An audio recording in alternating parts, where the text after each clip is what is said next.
She pressed a knife against her own palm and dragged it across, not deep, just enough to bleed, then smeared the blood across her collar before she climbed into the stranger's wagon and pulled the canvas over herself and lay completely still.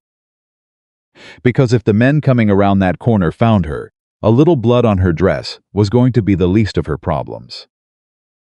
She had one bag, one chance, and documents inside that bag that could destroy the most powerful man in Wyoming territory if she could stay alive long enough to use them. The wagon stopped.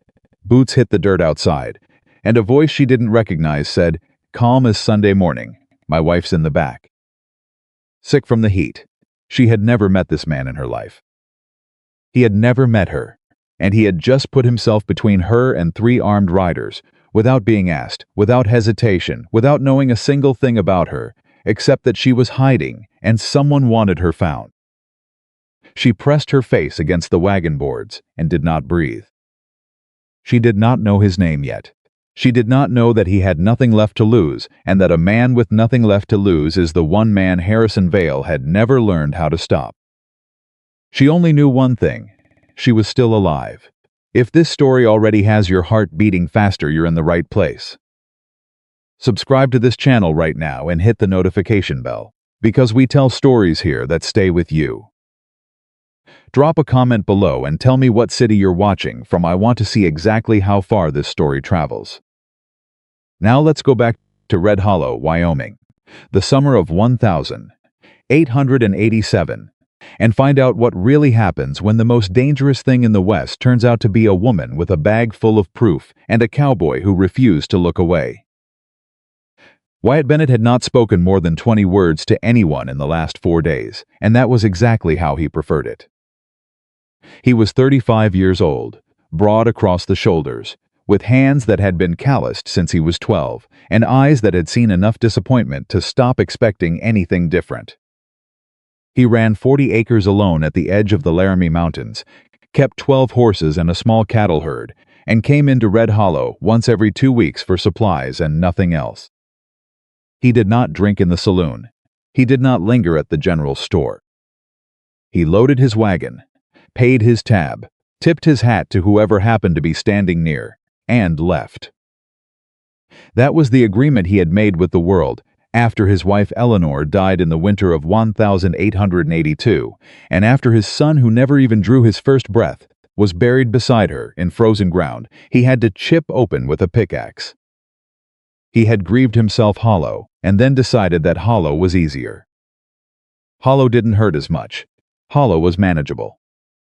So Wyatt Bennett came to town, loaded his wagon, and was preparing to leave when he heard something behind the stack of lumber and feed sacks piled against the eastern wall of Heller's Supply.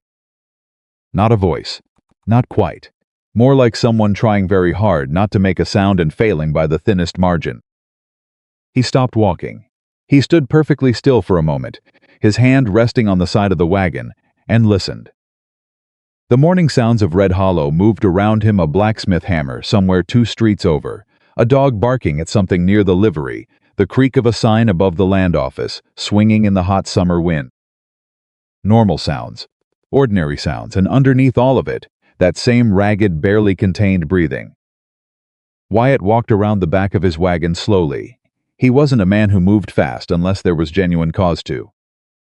She was crouched between the wheel and the supply wall, knees pulled to her chest, a brown leather bag clutched to her front like a shield.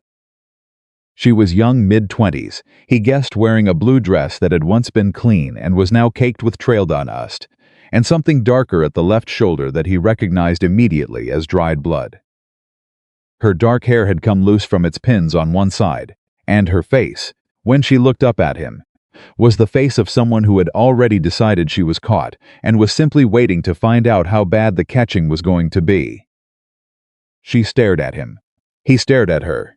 Then she said it, that whisper that would follow Wyatt Bennett for the rest of his natural life. "Please hide me, just until I can get away."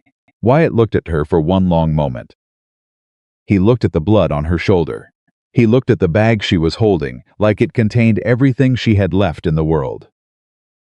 He looked at her eyes, which were not the eyes of a woman who had lost her reason. They were sharp, alert, and absolutely terrified in the way that only happens when the fear is completely warranted.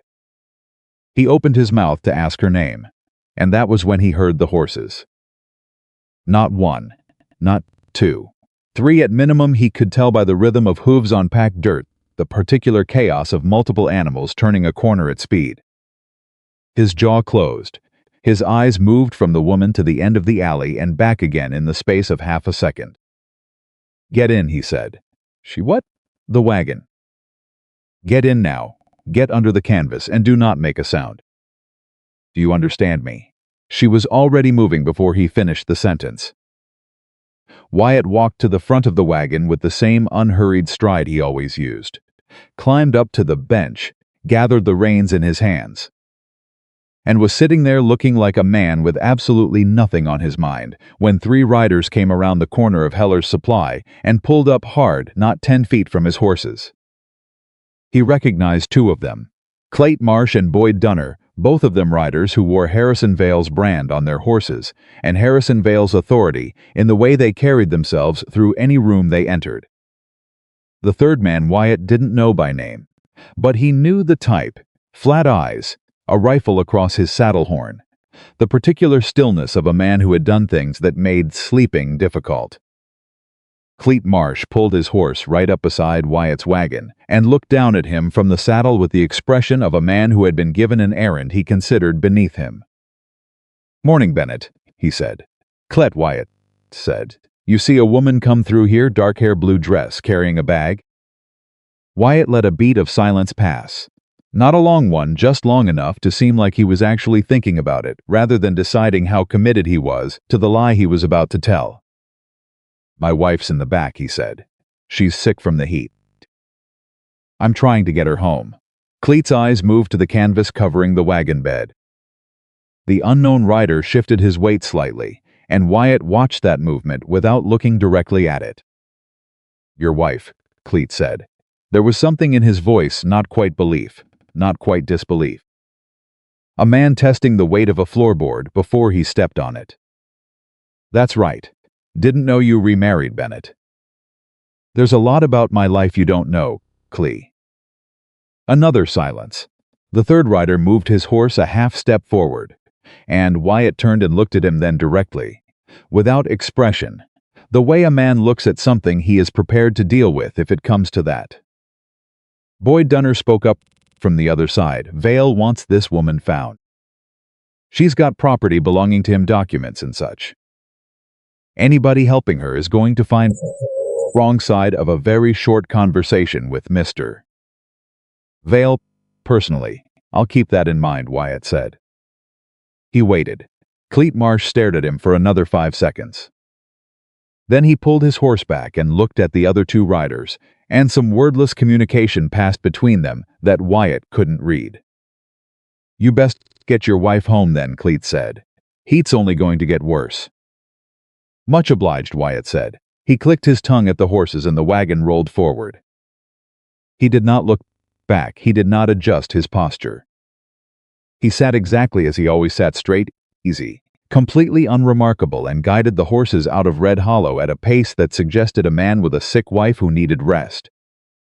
Not a man with a stranger hiding under a canvas tarp who was being hunted by the most powerful person in the Wyoming Territory. He drove for 40 minutes before he said a word. "You can come out now."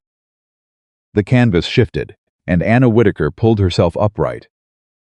Sitting in the wagon bed with her bag in her lap and her eyes scanning the empty trail behind them with the automatic vigilance of someone who had been running long enough that looking back had become as natural as breathing.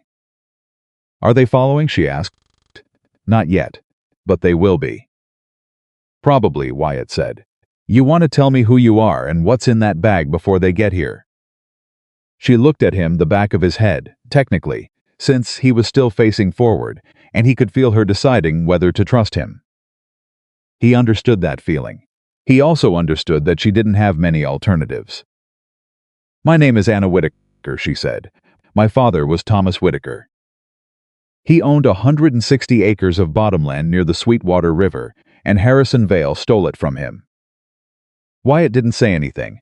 "My father died 8 months ago." Vale showed up 6 weeks after the funeral with a contract claiming my father had sold him the land before he died. The contract is forged. I can prove it's forged. I have the original property deed, my father's private survey records, correspondence from the Territorial Land Office, and 3 letters from Vale himself that prove he knew the deed was fraudulent. She paused. That's what's in the bag. Wyatt absorbed this. How'd you get the blood on your shoulder? He asked. A short silence. One of his men grabbed me yesterday evening when I was leaving the telegraph office. I got away. He didn't. Wyatt turned to look at her then just for a moment, just enough to see her face, which was set and calm and completely serious. He didn't, he repeated. There's a reason I didn't say I needed rescuing, Anna said.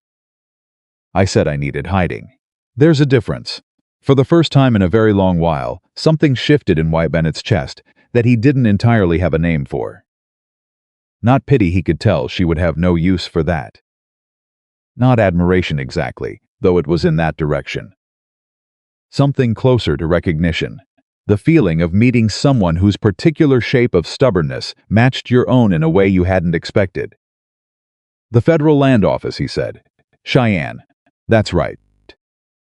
That's 4 days by wagon. Longer if we have to stay off the main trail, which we will. I know. Vale's going to send more than 3 riders once Cleet Marsh reports back. I know that too. Wyatt faced forward again. He was quiet for a long moment. Long enough that Anna might have thought he was reconsidering, long enough that the sound of the horses and the creak of the wagon and the dry wind moving through the scrub grass were the only things in the world. Then he said, There's a creek crossing about 2 miles ahead. After that, the trail splits. The left fork goes toward Laramie on the main road. The right fork goes through the canyon and takes longer, but it's harder to follow if you know where the rock goes hard and doesn't hold tracks. Anna was very still. You know the right fork, she asked. Been riding it for 15 years, Wyatt said. She didn't say thank you. He didn't expect her to. What she said instead was, there are more people in Red Hollow who've lost land to Vale. Families with nowhere to go, debts they can't explain, neighbors who disappeared after speaking up. If I can get this evidence to Cheyenne, it's not just my father's land. How many families? At least 11 that I know of. Probably more. Wyatt was quiet again. Then, tell me every name you know. She did. She talked for the better part of an hour. Names, acreages, the specific mechanisms Vale used to acquire each piece of land, the pattern of intimidation that preceded each transfer, the witnesses who had been pressured into silence or paid to disappear. Her voice was steady and precise and utterly without self-pity, and Wyatt listened to every word of it with the focused attention of a man who was mentally cataloging information he intended to use. By the time she finished, they had reached the canyon fork. Wyatt turned right without hesitation. Mr. Bennett, Anna said. Wyatt. She paused. Why are you doing this? He thought about that for a moment.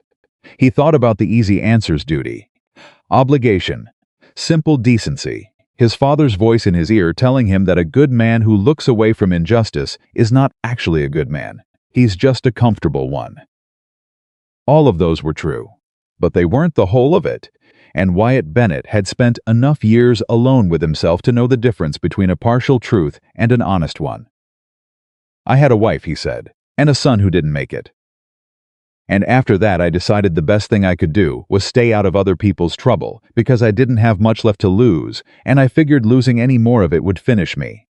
He paused. Turns out I was wrong about that. Turns out a man who's decided he has nothing left to lose is actually the one person Harrison Vale can't touch. Anna was quiet. You still have your ranch, she said. Your land. He could take that. He could try. The canyon walls rose on either side of them, and the sound of the wagon changed, echoing slightly, the horses' hooves finding harder ground. The air was cooler here, and the trail narrowed, and the world shrank down to the width of the path ahead and the sky above, and the sound of 2 people breathing in the same space. There's something else you should know, Anna said. Vale sent a man to the telegraph office before I got away. I don't know what he wired, but it means whatever contacts he has along the route to Cheyenne have probably been alerted. How many contacts does he have? Enough that going straight through is dangerous. But not enough that they're everywhere. She reached into her bag and pulled out a folded piece of paper. I drew a map. Before everything went wrong, I spent 2 weeks planning the route. I know which towns Vale has influence in and which ones he doesn't. She handed it to him. He took it without looking at it, yet the trail required his attention. But the fact that she had spent 2 weeks planning before she ran, that she had maps and she had names and she had strategy, settled something in him that hadn't been settled in a very long time. You didn't just run, he said. No, Anna said. I ran toward something. There's a difference. He smiled at that. Not a big smile. Wyatt Bennett's smiles were small, economical things that happened mostly around his eyes, but a real one. The kind he hadn't had much occasion for in the last several years. You eat this morning? He asked. No. There's bread and salt pork in the pack behind your left shoulder. Help yourself. He heard her moving. He heard the sound of the pack being opened, the small efficient sounds of a person who was hungry and wasn't going to be precious about it. He heard her eat, and then after a moment he heard her voice again. You want some? I'm all right, he said. You haven't eaten either. I can tell. He turned slightly. How can you tell? Because you looked at the bread when you told me where it was, and then you looked away very deliberately, which is what a person does when they're pretending something isn't there. Wyatt looked at the trail ahead. You notice a lot. Noticing things kept me alive for the last 8 months, she said. Here. She passed the bread forward. He took it. They ate in silence while the canyon narrowed further around them, and somewhere above them a hawk turned lazy circles against the pale sky. And behind them just for now, the sounds of Red Hollow and Harrison Vale and everything that was coming for them fell back and fell quiet. But not for long, because while Wyatt was guiding his wagon through the canyon and Anna was memorizing the names of every stone formation she could use as a landmark, 3 things were happening simultaneously back in Red Hollow that would determine the shape of everything that came after. First, Clit Marsh was sitting across a mahogany desk from Harrison Vale, reporting the encounter outside Heller's Supply. And Harrison Vale, a man of 52, with the physical build of someone who had once done hard labor and the refined manners of someone who had spent 30 years pretending he hadn't, was listening with the particular stillness of a person who has learned that visible anger is a tactical weakness. Bennett, Vale said when Cleet finished. Yes, sir. Wyatt Bennett. He said she was his wife. Said she was sick. I didn't believe him, but I also didn't have cause to. He doesn't have a wife, Vale said. Eleanor Bennett died in 1882. Wyatt Bennett has lived alone on that mountain property since then and has made a considerable effort to ensure that his life affects no one and no one's life affects his. Vale paused. He picked up a pen from the desk and turned it slowly between his fingers. Which makes this interesting. Cleet waited. A man who has spent 4 years avoiding any entanglement whatsoever does not lie to my riders to protect a stranger without a reason, Vale said.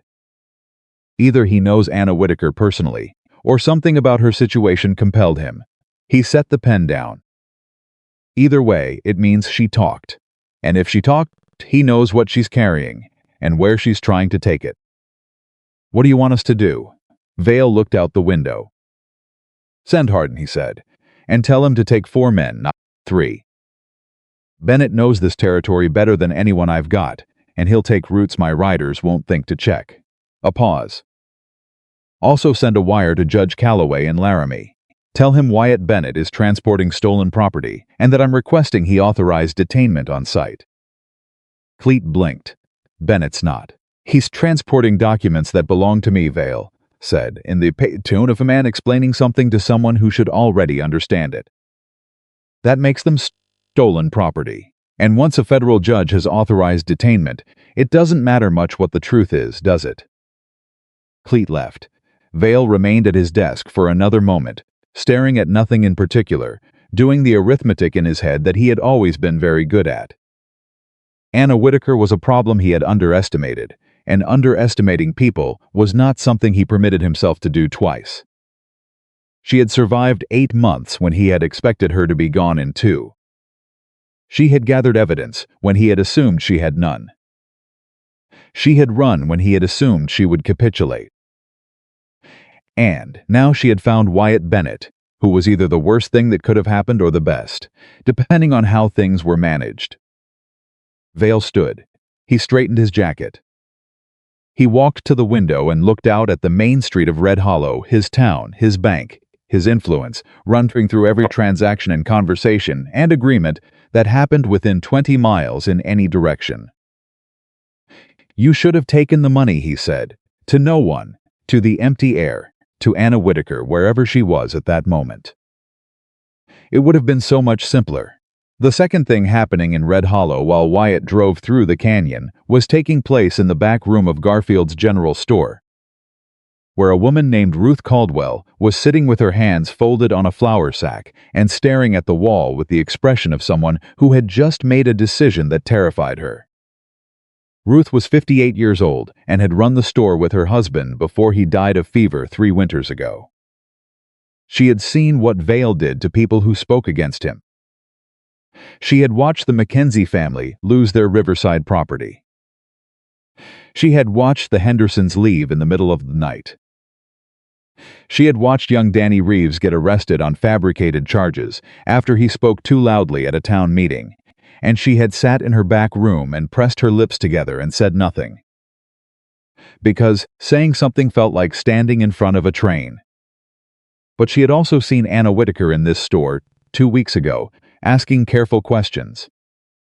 And she had seen the look on that young woman's face, not the look of someone defeated, but the look of someone building something.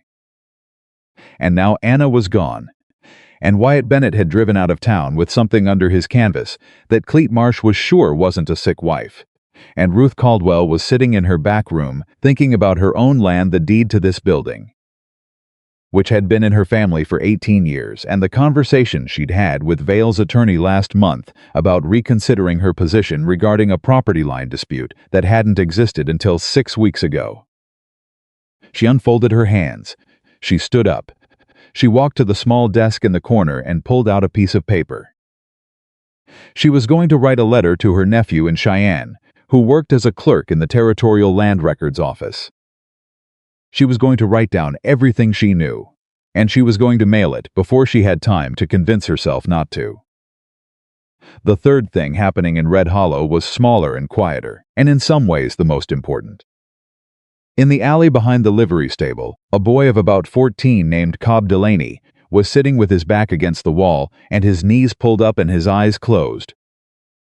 And he was listening to the voices of Clete Marsh and Boyd Dunner and the third man as they passed through on their way back to Vale's ranch. He heard every word of what they said to each other when they thought no one was listening. He heard Vale's name. He heard Bennett's name. He heard the word Cheyenne. He sat very still until the sound of their horses faded. Then he got up and started walking, not running, because running attracted attention in the direction of the eastern edge of town, where a man named Silas Thorne lived in a small house and had once told Cobb, in the careful way of a man who has important things to say and is trying to say them without saying them, that if anything ever happened involving Harrison Vale and anyone trying to fight back, Cobb should come find him immediately. Cobb found him immediately. Silas Thorne had been a witness to one of Vale's land transactions 3 years ago. He had signed a document under duress, signed it with full understanding that the document was fraudulent, and had lived with that knowledge, like a stone in his chest ever since. He had told no one. He had done nothing. He had convinced himself that there was nothing to be done, that Vale was untouchable, that the only sensible response to living near a man like Harrison Vale was to make yourself as invisible as possible and hope he never looked your direction. He opened his door and looked at Cobb standing on his step, and Cobb told him what he'd heard. Silas Thorne was very quiet for a moment. Then he said, "Where are they headed?" "The canyon, I think," Cobb said. "That's the only right turn there is." Silas nodded slowly. He was thinking about Anna Whitaker, whom he had never spoken to but had watched for the last several months with a complicated guilt he had no adequate language for. He was thinking about Thomas Whitaker, who had been a decent man and had been robbed of everything, including the dignity of dying with his property intact. He was thinking about the document he had signed 3 years ago, the document he had never stopped being ashamed of, and about the fact that he had kept a copy. Because even in his fear, even in his capitulation, some stubborn corner of Silas Thorne's character had insisted on keeping a copy. He looked at Cobb. "I need you to do something for me," he said. "Something that might be dangerous. I need you to think carefully about whether you're willing to do it before you say yes." Cobb was 14 years old. He had grown up watching Harrison Vale ruin people, and he had grown up watching everyone accept it, and he had grown up with the specific, corroding fury of a child who understands injustice perfectly well and has simply been too small to do anything about it. "Tell me what it is," he said. In the canyon, Wyatt's wagon moved through shadow and stone, carrying Anna Whitaker and her bag full of proof toward a city 4 days away, across territory where Harrison Vale had already sent word ahead. Neither of them knew yet about Ruth Caldwell's letter. Neither of them knew about Silas Thorne and his copy. Neither of them knew about Cobb Delaney, who was about to do something that would eventually, when all the pieces were finally assembled in front of a federal investigator, turn out to be the thing that made everything else possible. What they knew in that canyon was simpler and more immediate. They knew they were being followed. They knew the odds against them were significant. And they knew each of them separately, in the private chambers of their own judgment, that they had made the right decision. Anna knew it because she had spent 8 months building toward this moment, and she was not going to stop now.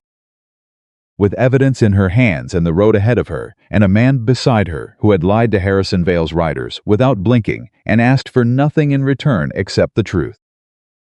Wyatt knew it because of something his father had told him once, a long time ago, that he had spent 4 years of intentional isolation trying to argue himself out of and had never quite managed. The worst thing a good man can do is see injustice and decide it is not his problem. He had made it his problem now, and the part of him that he had kept shut and sealed and carefully starved of anything that might cause it to feel something, that part was wide awake and paying attention and already beginning, with the careful deliberateness of a long busser's muscle, to remember what it felt like to stand for something. The hawk above the canyon turned its slow circles. The horses picked their way through stone. Behind them, Red Hollow receded. Ahead of them, everything was uncertain. But the wagon moved forward, and Anna Whitaker held her bag of evidence in her lap, and Wyatt Bennett held the reins in his hands, and neither of them said anything else for a long time. Because sometimes the most important things don't need to be spoken to be understood. And what was understood, between them, on that canyon road in the summer of 1887, was this: they were not going back. The canyon trail narrowed to almost nothing by mid-afternoon, and the wagon had to slow to a crawl while the horses picked their way through a stretch of loose shale that Wyatt knew from 15 years of riding would leave no tracks worth following. That was the point. He had chosen this route not because it was easy, but because it was the kind of road that discouraged pursuit, rocky where it needed to be rocky, dense with brush where the brush was useful, cutting through terrain that Vale's hired riders, most of whom had come from Texas and Kansas, and had no particular familiarity with Wyoming's backcountry, would find disorienting at best and impassable at worst. Anna had stopped talking about 20 minutes into the shale stretch. Not because she had run out of things to say, but because she was paying attention, watching the ridgeline above them, watching the trail behind, doing the same silent surveillance she had been doing for 8 months, and had gotten very good at. Wyatt noticed. "You can rest," he said. "We're not being followed." "Not yet. You can't know that for certain." "No, but I know this trail. If someone was behind us, I'd have heard them by now." Sound carries different through stone. She was quiet for a moment. "Then how far to water?" "Creek crossing about a mile ahead." We'll stop there, water the horses, eat something proper. And after the creek? After the creek we climb. There's a ridge passage I've used before that comes out on the far side of the Laramie Range. It adds half a day to the journey, but it puts us well north of any road Vale's men would think to watch. Anna was quiet, absorbing this. Wyatt could hear her shifting position in the wagon bed. She'd been sitting in the same place for hours, and the boards were unforgiving, and then she said something he didn't expect. "Tell me about Eleanor." He didn't answer right away. The horses moved. "Why?" he finally said. "Because you mentioned her, and then didn't. And I think you've probably spent 4 years not talking about her.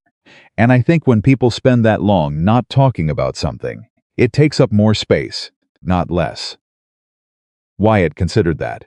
It was accurate, and accuracy from a near stranger, applied to the most guarded part of his interior life, should have irritated him. Instead, it produced the same sensation as earlier, that strange recognition, that sense of matching shapes. She was practical, he said at last. Not cold. Just she didn't have much patience for things that weren't real. She used to say that half the suffering in the world came from people pretending things were fine when they weren't. A pause. She was right about that. She sounds like she was worth knowing. She was worth more than I had any right to. Anna didn't push further. He was grateful for that the same way he'd been grateful, earlier, that she hadn't thanked him for the wagon.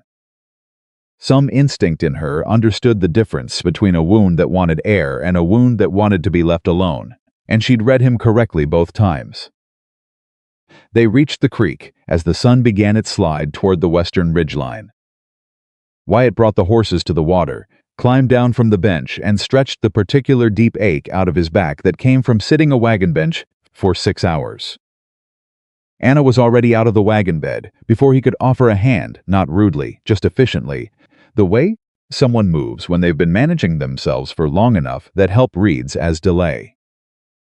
She crouched at the creek's edge and cupped water to her face, and Wyatt watched her without appearing to. Which was a skill he'd developed not from deception, but from the simple fact that he was a man who observed things and had learned that people behaved more honestly when they forgot they were being watched. What he observed was that she was exhausted. The kind of exhausted that had been building for so long, it had become structural the way an old fence post leans. Not because something hit it recently, but because it's been leaning for years, and the lean has become the shape of it. But underneath the exhaustion, holding everything upright, was something that didn't have a clean name. Resolve was close, determination was close. But those words implied effort, and what Wyatt was seeing was something past effort, something that had gone so deep it no longer required effort. The way a river doesn't try to flow downhill, it simply does. "When did you eat last?" he said. "Actually eat, not a handful of something while you were running." She looked up at him from the creek bank. "Yesterday morning." "Right." He walked back to the wagon and started opening the supply pack with the systematic efficiency of a man who cooked for himself and had no patience for fuss. Salt pork, bread from that morning, a cloth-wrapped piece of hard cheese, dried apples. He handed half of everything to Anna and kept half, and they sat on opposite sides of the creek bank and ate in the comfortable silence of two people who had already said enough to each other to make silence feel like something other than absence.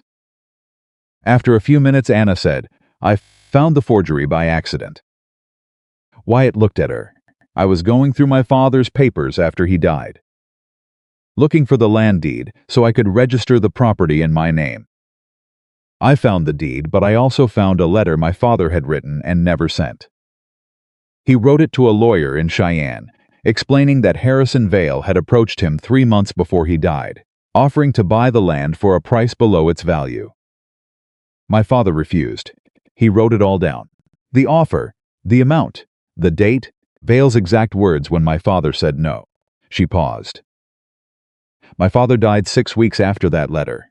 Vale's doctor signed the death certificate." Wyatt was very still. He said, "Vale keeps doctor." "Emmett hair on a retainer that is not related to medicine," Anna said. in the flat tone of a person who has had months to move past fury and arrive at something colder and more useful. The death certificate says heart failure. My father was 51 years old and had never been sick a day in his life. The word Wyatt didn't say sat in the air between them. You can't prove that part, he said carefully. No. Not yet. The land fraud I can prove. The documents are clear and the evidence is complete. But the other, she stopped. One thing at a time. Get the land fraud in front of a federal investigator. Get the families their property back. After jaw tightened. After that, we'll see what else comes out when Vale's operation starts to unravel. Wyatt finished the dried apple in his hand and said nothing for a moment. He was doing the arithmetic that he suspected she had already done many times, what a man like Harrison Vale would do when he realized the full scope of what Anna was carrying in that bag. Not just the land fraud, the implied accusation behind it. The letter from her father, dated 3 months before his death, documenting the last time he'd told Vale no. He's not going to let you reach Cheyenne, Wyatt said. You know that. I know. He'll send more men than Cleet Marsh and Boyd Dunner. He'll wire ahead. He'll call in favors from officials along the route. He'll do everything legal and several things that aren't. I know all of that. And you're still, yes, she said, without letting him finish the sentence, because she knew where it was going, and the answer was the same regardless. Wyatt, I have been planning this for 8 months. I know the risks. I have always known the risks. What I needed was a way out of Red Hollow that didn't involve 3 armed men catching me in an alley, and you gave me that. She looked at him directly. I am not asking you to carry this for me. I'm asking you to help me carry it far enough that it doesn't matter anymore how many men Vale sends. The horses had finished drinking and were standing in the shallow water with their heads up, which meant something had moved on the far bank, probably deer, Wyatt noted. Tracking the direction of their attention and finding nothing in the brush that alarmed him. I want to read the documents, he said. Anna blinked. Whatever she had expected him to say, that wasn't it. Why? Because if something happens to you, someone else needs to know what's in that bag. Where it came from, what it proves, who the witnesses are. Someone needs to be able to walk into that land office and explain it even if you can't do it yourself. He met her eyes. And because I want to understand what we're actually up against. Not just the riders and the wires ahead, the whole thing. She looked at him for a long moment. The creek moved around the horse's legs. Somewhere above them a bird called once and then went quiet. Then she reached into the bag. They spent the next hour at the creek, with Anna talking and Wyatt reading, and both of them building a complete picture of Harrison Vale's operation that was considerably larger and more systematically designed than Wyatt had initially understood. It wasn't just land fraud. It was a machine, a carefully constructed network of corrupted officials, forged documents, legal intimidation, and financial pressure that had been operating in Wyoming territory for at least 12 years. Vale had started small, a disputed claim here, a pressured sale there, and had gradually accumulated enough influence with enough people in enough positions of authority that his operation had become largely self-sustaining. When someone pushed back, he had legal tools. When the legal tools weren't sufficient, he had other tools. And when the other tools weren't sufficient, Danny Reeves, Wyatt said, looking up from a letter. He's mentioned in here. He spoke at a town meeting 2 years ago. About the water rights. He was arrested 3 days later on charges that were dismissed 6 months after that, after he'd lost his job and his savings fighting them. Anna's voice was precise and uninflected. The arrest was managed by Sheriff Cole, who has received payment from Vale's land company on 4 separate occasions. I have the bank records. Wyatt set the letter down and picked up the next one. You have bank records.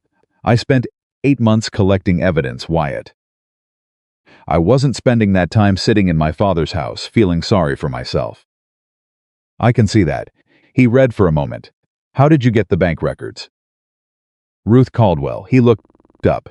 She runs Garfield's General Store. Vale uses the store's account for certain transactions he doesn't want traced directly to his own bank. Ruth has been keeping records for 3 years because she's been waiting for someone to use them. Anna paused. She's afraid of him, but she's more afraid of what happens if nothing is ever done.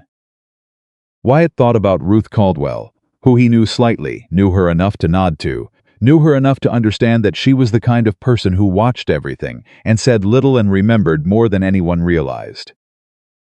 The idea that she had been sitting on this information, building a quiet record, waiting, that was the kind of thing that made him understand how many people had been living with this in Red Hollow, carrying it privately, hoping without believing that someone would eventually make it possible to put it down. She knows you're running, he said. She helped me plan it. She's the one who told me which roads Vale's men usually watch and which ones they don't bother with because they think no one sensible would use them. This road, Wyatt said. This road, Anna confirmed. She said the only person who knows this canyon route well enough to navigate it without getting lost is you. Something passed across Wyatt's face that was complicated enough that it would have been difficult to describe, not quite amusement, not quite something else. The idea that Ruth Caldwell in her back room with her flour sacks and her kept records had essentially been directing Anna toward his wagon with the confidence that he would do the right thing when it came to it. That she had bet on him on the specific quality of his character, on a reliability she'd observed from a distance over years without ever consulting him. He was not certain whether to feel used or honored, and in the end decided it was probably both. He put the documents back in careful order and handed them to Anna, and she returned them to the bag with the meticulous attention of someone handling things that have cost a great deal. We need to move, he said, standing. We've got 2 hours of good light left, and I want to be on the ridge before dark. They packed up and climbed back into the wagon, Anna in the bed again, because the trail ahead was going to require both of Wyatt's hands and all of his attention, and Wyatt clicked the horses forward and began the climb. And that was when they heard the first gunshot. It came from behind them, not close, but not far enough. Somewhere in the lower canyon, the direction they'd come from. One, then a pause, then two more in quick succession. Wyatt's hands tightened on the reins. Get down, what is it? Signal shots. Someone found the wagon tracks before the shale. We didn't cover them as well as I thought. They're telling the other riders where we went. Anna was already pressed flat in the wagon bed. How many do you think? Can't tell yet. Hardin's a tracker. If Vale sent Hardin, he wouldn't need signal shots for himself. Those are for the men coming from the other direction. A beat of complete silence. The other direction, Anna repeated. Vale sent riders from Red Hollow behind us. He also sent riders to come ahead of us from Laramie and work backward. The signal shots tell the second group which way we turned. Wyatt's voice was flat and entirely calm, the calm of a man making rapid assessments without the luxury of emotion. We've got maybe 30 minutes before they've got the canyon mouth blocked, maybe 20 before the group behind us reaches the shale. Can we go faster? Not through this terrain, but we don't have to. He said it so simply that it took her a moment to process it. What do you mean? This trail doesn't just go up, Wyatt said. About a quarter mile ahead, there's a branch, not on any map Vale's men would have. Old Trapper Trail, goes east before it goes north, comes out behind the ridge where they'd be watching from. He paused. I've only ridden it twice. It's not good for a wagon. But possible, with some pushing on the hard parts. Tell me where to push.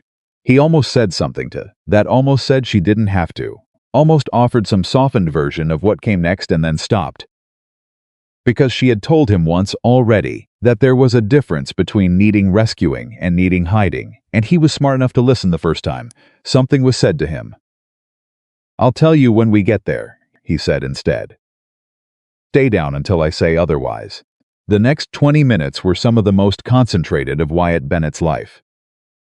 He guided the horses off the main canyon track onto a branch trail that was barely wide enough for the wagon and required 3 separate moments of absolute faith in the animal's footing places where the ground dropped away on one side and the Only thing between the wagon and a 30-foot fall was the horse's instinct and Wyatt's hands on the reins and whatever Providence happened to be watching that particular stretch of canyon on that particular afternoon. Anna stayed flat and silent and trusted him completely. He didn't say anything about that either, but he noticed it. When they reached the hard part, a steep section where loose rock had tumbled across the trail and the horses couldn't pull the weight up through it, without the wagon being lightened, he said, "Now." Out of the wagon. Push on my word from the rear left corner. She was out before he finished. She was already at the rear left corner of the wagon when he called the horses forward and said push. And she pushed not helplessly, not symbolically, but with the full weight of her body in both arms and the kind of effort that doesn't have anything to do with size and everything to do with refusing to let the moment defeat you. The wagon cleared the rock. The horses found purchase. The wheels rolled. Wyatt stopped the wagon on the flatter ground above, climbed down, and stood next to it breathing slightly harder than usual, while Anna stood on the other side of the obstacle doing the same. There was a smear of rock dust on her cheek, and her hair had come entirely loose, and she looked like someone who had just pushed a fully loaded supply wagon up a rocky canyon face in a blue dress, which was exactly what she was. "Nice work," Wyatt said. "Don't compliment me like I surprised you," Anna said. He pressed his lips together. That was, he thought, approximately the most accurate thing to say in the circumstances, and he didn't have a good response to it. He climbed back to the bench. "Get in," he said. "We're not done yet." They crested the ridge as the light turned orange and long. Below them and behind them, completely invisible and navigating the wrong trail, Vale's riders were closing on a wagon that was no longer there. Wyatt allowed himself one brief glance back at the canyon they'd come through, taking a precise mental inventory of the route, the timing, the near miss at the rock slide, and then he faced forward. "There's a homestead about 3 miles north," he said. "People I know. Name of Alcott, George and May. They're not connected to Vale, and they've got cause to dislike him. He tried to pressure George over a water easement 2 years ago, and George told him to his face what he could do with that pressure." Anna pulled herself upright in the wagon bed. "You trust them?" "May Alcott has fed me supper every time I've come through this part of the territory for the last 6 years.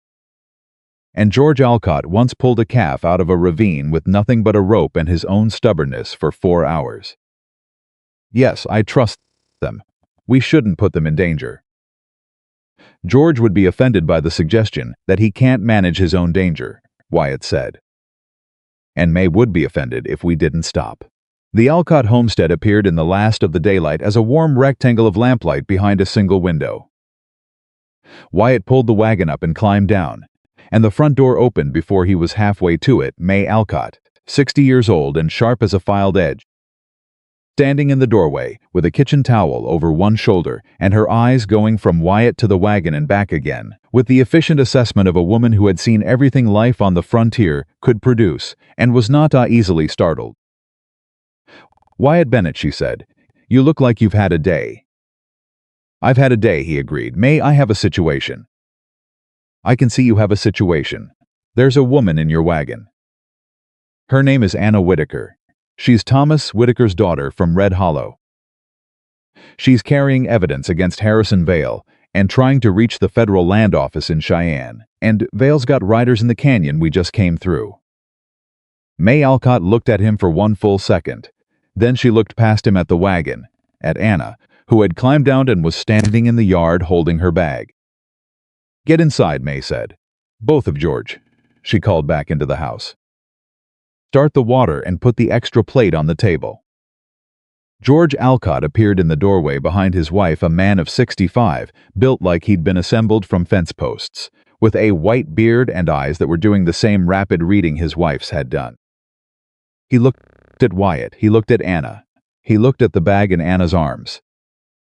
"Harrison Vale," he said. "Yes, sir," Anna said.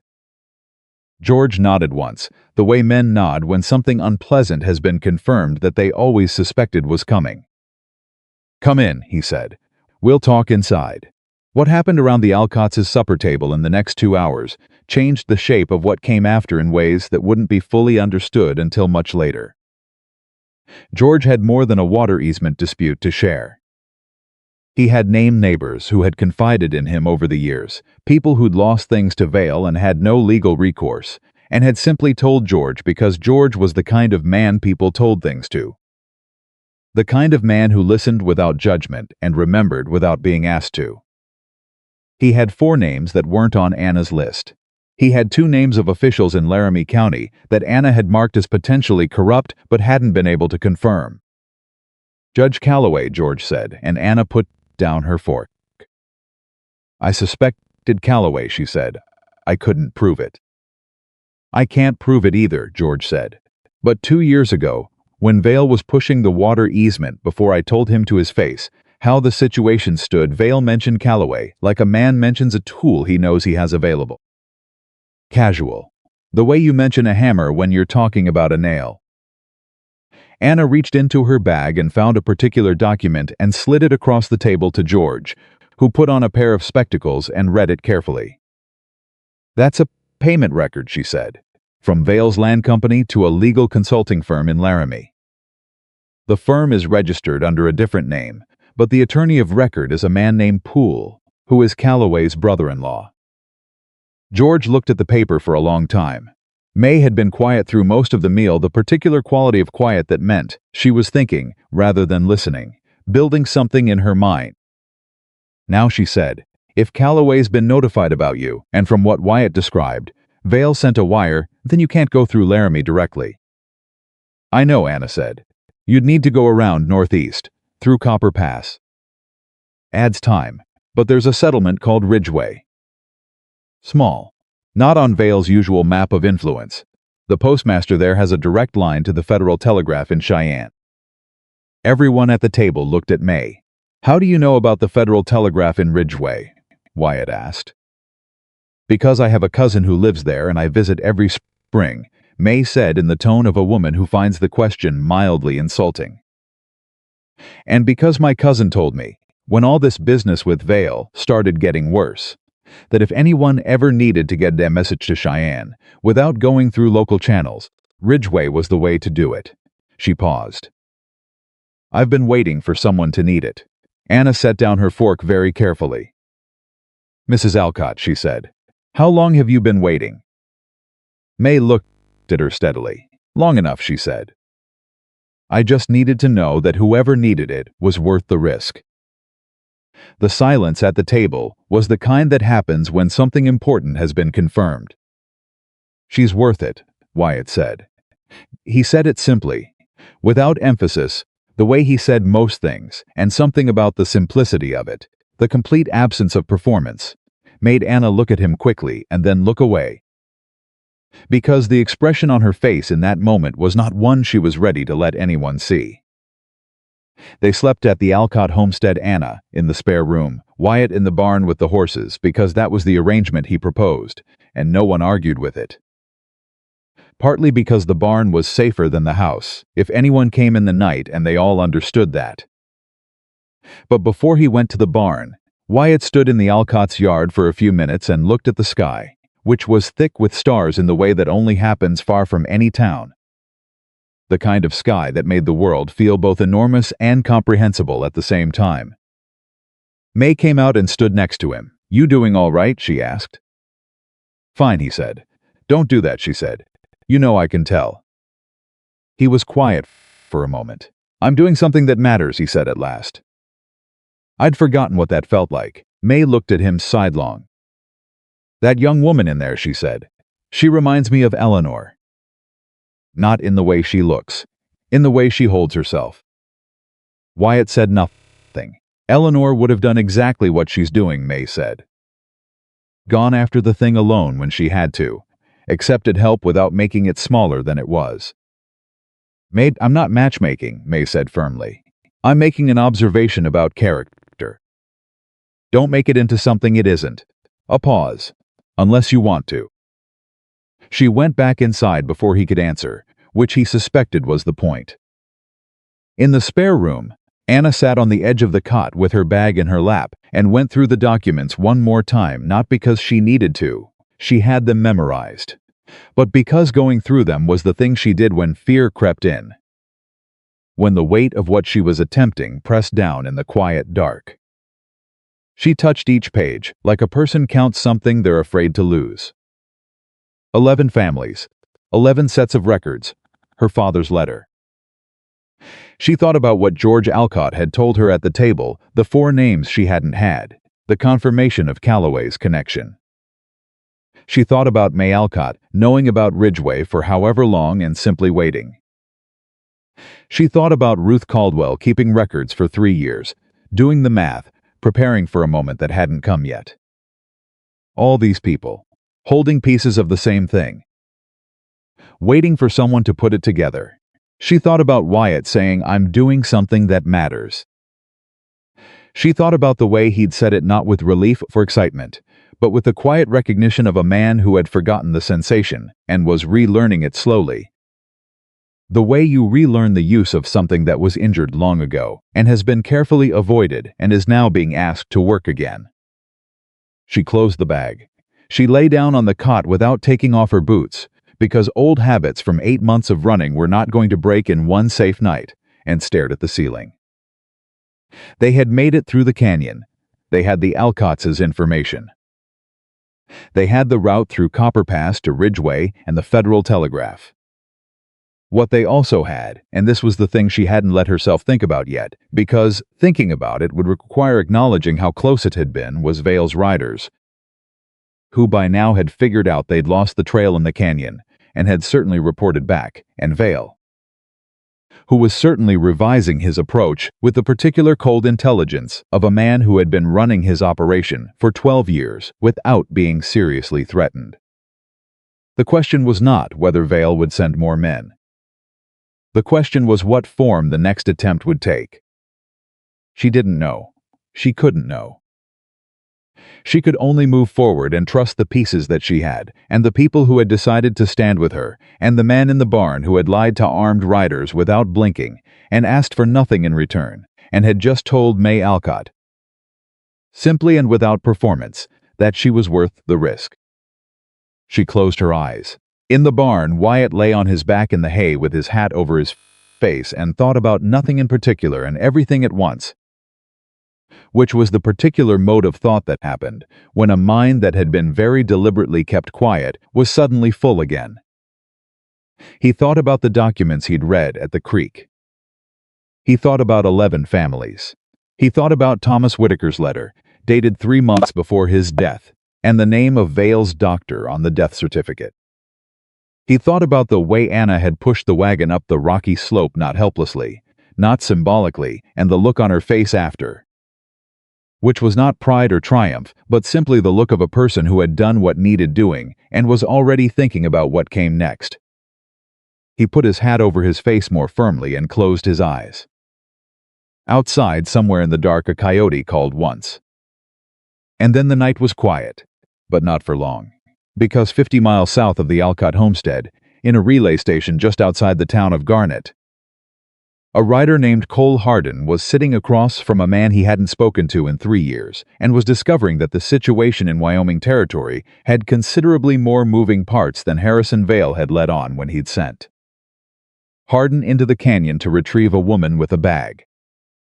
The man across from him was named Silas Thorne, and Silas Thorne had ridden 50 miles alone in the dark to find Cole Hardin specifically, because Silas had known Hardin for 12 years, had hunted with him, and worked beside him, and once sat with him through a very long night that neither of them talked about, and because Silas, who had signed a fraudulent document under duress 3 years ago and had lived with the weight of it ever since, had finally decided that the weight was no longer manageable. He had a copy of the document he'd signed. He had Cobb Delaney's account of what he'd heard in the alley behind the livery. And he had something else, something that he hadn't shown anyone yet, that he'd found tucked in the back of a ledger in his late brother-in-law's estate, a letter from Harrison Vale to a man named Dawson at the Territorial Land Office, written 9 years ago, explaining in terms that were almost admirably direct exactly what Vale expected in exchange for the financial arrangements he'd been making with that office. It was the kind of letter a careful man should never have written down. But Vale had written it 9 years ago when he was still building his empire and had not yet learned to assume that everyone around him was a potential risk. The letter had passed through 3 hands since then, and had somehow ended up in Silas's brother-in-law's estate, and Silas had found it 6 months ago, and had been carrying it like a coal in his pocket ever since. Not knowing what to do with it, afraid to move and afraid to stay still. He laid it on the table in front of Cole Hardin. Hardin read it slowly. Then he read it again. When he looked up, his face was the face of a man who has just understood that the ground he's been standing on is considerably less stable than he thought. "Silas," he said, "where did you get this? Doesn't matter where I got it." "It matters what it says. It says Vale has had the Territorial Land Office in his pocket for 9 years. "Yes. It says he had Dawson, who's been the chief recorder for 9 years. "Yes," a long silence. "I've been working for Harrison Vale for 4 years, Hardin said. Tracking people, finding things, doing what he paid me to do." He set the letter down very carefully. "I thought he was a land developer who played hard. He's more than that." Hardin looked at the letter. He looked at Silas. He was very quiet for a very long time. "Where is the woman?" he said at last. "North. Heading for Ridgeway, I think. If she knows the routes, which from what Cobb heard she does. I was sent to stop her, I know. Vale's expecting me to bring back the bag." "I know that too." Hardin stood up from the table. He walked to the window of the relay station and stood there looking at the dark, which was the same sky Anna was looking at from the Alcott homestead and Wyatt was lying under in the barn. 60 miles of Wyoming territory between them and the man who had just read the letter that changed what came next. "Silas," Hardin said, "if I do what I think I'm about to do, Harrison Vale is going to come after me with everything he has." "Yes," Silas said, "but you'll have the letter, and I'll have my copy of the document. And I'll have Cobb's account of what he heard, and if it all ends up in the same place. It's still just paper. It's always been just paper," Silas said. "The only question is whose paper gets to the right people first." Hardin turned from the window. He picked up the letter. He folded it carefully and put it in his coat pocket, next to his heart, in the particular way of a man who has decided to carry something precious and is not yet ready to examine how heavy it's going to be. "I need a fresh horse," he said. "I've got one," Silas said. "I brought 2. And that was the moment that small practical exchange in a relay station in Garnet, 50 miles south of where Anna Whitaker was lying on a cot with her bag of evidence, and Wyatt Bennett was lying with his hat over his face, that the balance shifted. Not dramatically, not with any fanfare that anyone would remember or record. Just 2 men at a table, a letter with a name on it, and a decision made in the dark that nobody knew about yet. But it was made, and come morning, everything that followed was going to move differently because of it. They were gone before sunrise. May Alcott pressed a cloth-wrapped parcel of food into Anna's hands at the door. Biscuits, dried meat, 2 apples, and held Anna's wrist for just a moment longer than necessary. In the way of a woman who has something to say and has decided that saying it plainly is the only way worth doing it. "You're going to make it," May said, not as encouragement. As fact. "Yes, ma'am," Anna said. George shook Wyatt's hand at the wagon. He held it a beat longer than a handshake requires, and looked at him with the eyes of a man who has known another man long enough to skip the surface of things. "Watch the Copper Pass Northern approach," George said quietly. "There's a spot about 2 miles in, where the trail doubles back on itself. Looks like a dead end. It isn't. Go left through the brush and you'll find the continuation. Vale's men won't know it. You've ridden it years ago." Before he had riders watching everything, George released his hand. "You take care of that young woman. She's doing a fair job of taking care of herself," Wyatt said. George almost smiled. "Take care of her anyway." They moved out into the gray pre-dawn, the wagon rolling quiet over soft ground, and neither Wyatt nor Anna spoke for the first mile. The silence was different from the silences of the day before, less careful, less provisional. Something had shifted between them at an Alcott table, in the hours of talking and planning and eating food that someone had made without being asked. And the shift had settled into the space between them, like furniture that had found its right place in a room. "May told me something last night," Anna said, when the light had begun to come up pale and thin in the east. "What did she tell you?" "She told me Eleanor would have done the same thing I'm doing." Wyatt kept his eyes on the trail ahead. "May says a lot of things. She said it wasn't matchmaking. She said it was an observation about character. That's what she always says right before she's matchmaking." Anna looked at the back of his head. "Did it bother you that she said it?" A long pause. The horses moved, the wagon creaked. "No," Wyatt said. "It didn't bother me." Anna turned back to the trail ahead and didn't push further, and Wyatt sat with the word no in his chest and understood that it was the truest thing he'd said in some time. The Copper Pass approach came mid-morning, and George's warning proved itself immediately. The trail narrowed and then appeared to simply stop at a wall of scrub brush and deadfall that looked completely impassable to anyone who hadn't been told otherwise. Wyatt slowed the horses, studied the brush for a moment, and then guided them left through a gap that was barely visible until you were directly in front of it, the kind of passage that required either knowledge or extraordinary luck to find. "Left through the brush," Anna said from behind him. "George knows his country," Wyatt agreed. The continuation of the trail on the far side was clearer, not wide, but navigable, and they moved through Copper Pass with the rising sun at their backs and the wind coming down off the high country, cold and clean.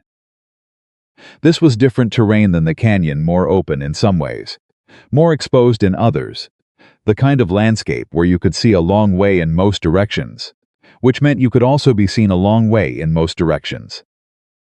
Wyatt kept them moving. They had been in the pass for about an hour when Anna said, "Someone's behind us." He didn't ask how she knew. He'd heard it too, the particular quality of sound that travels ahead of horses through a mountain pass, reaching you before the source is visible. "How many do you think?" she asked. "One horse, maybe two." Moving calculated. Not Vale's main group.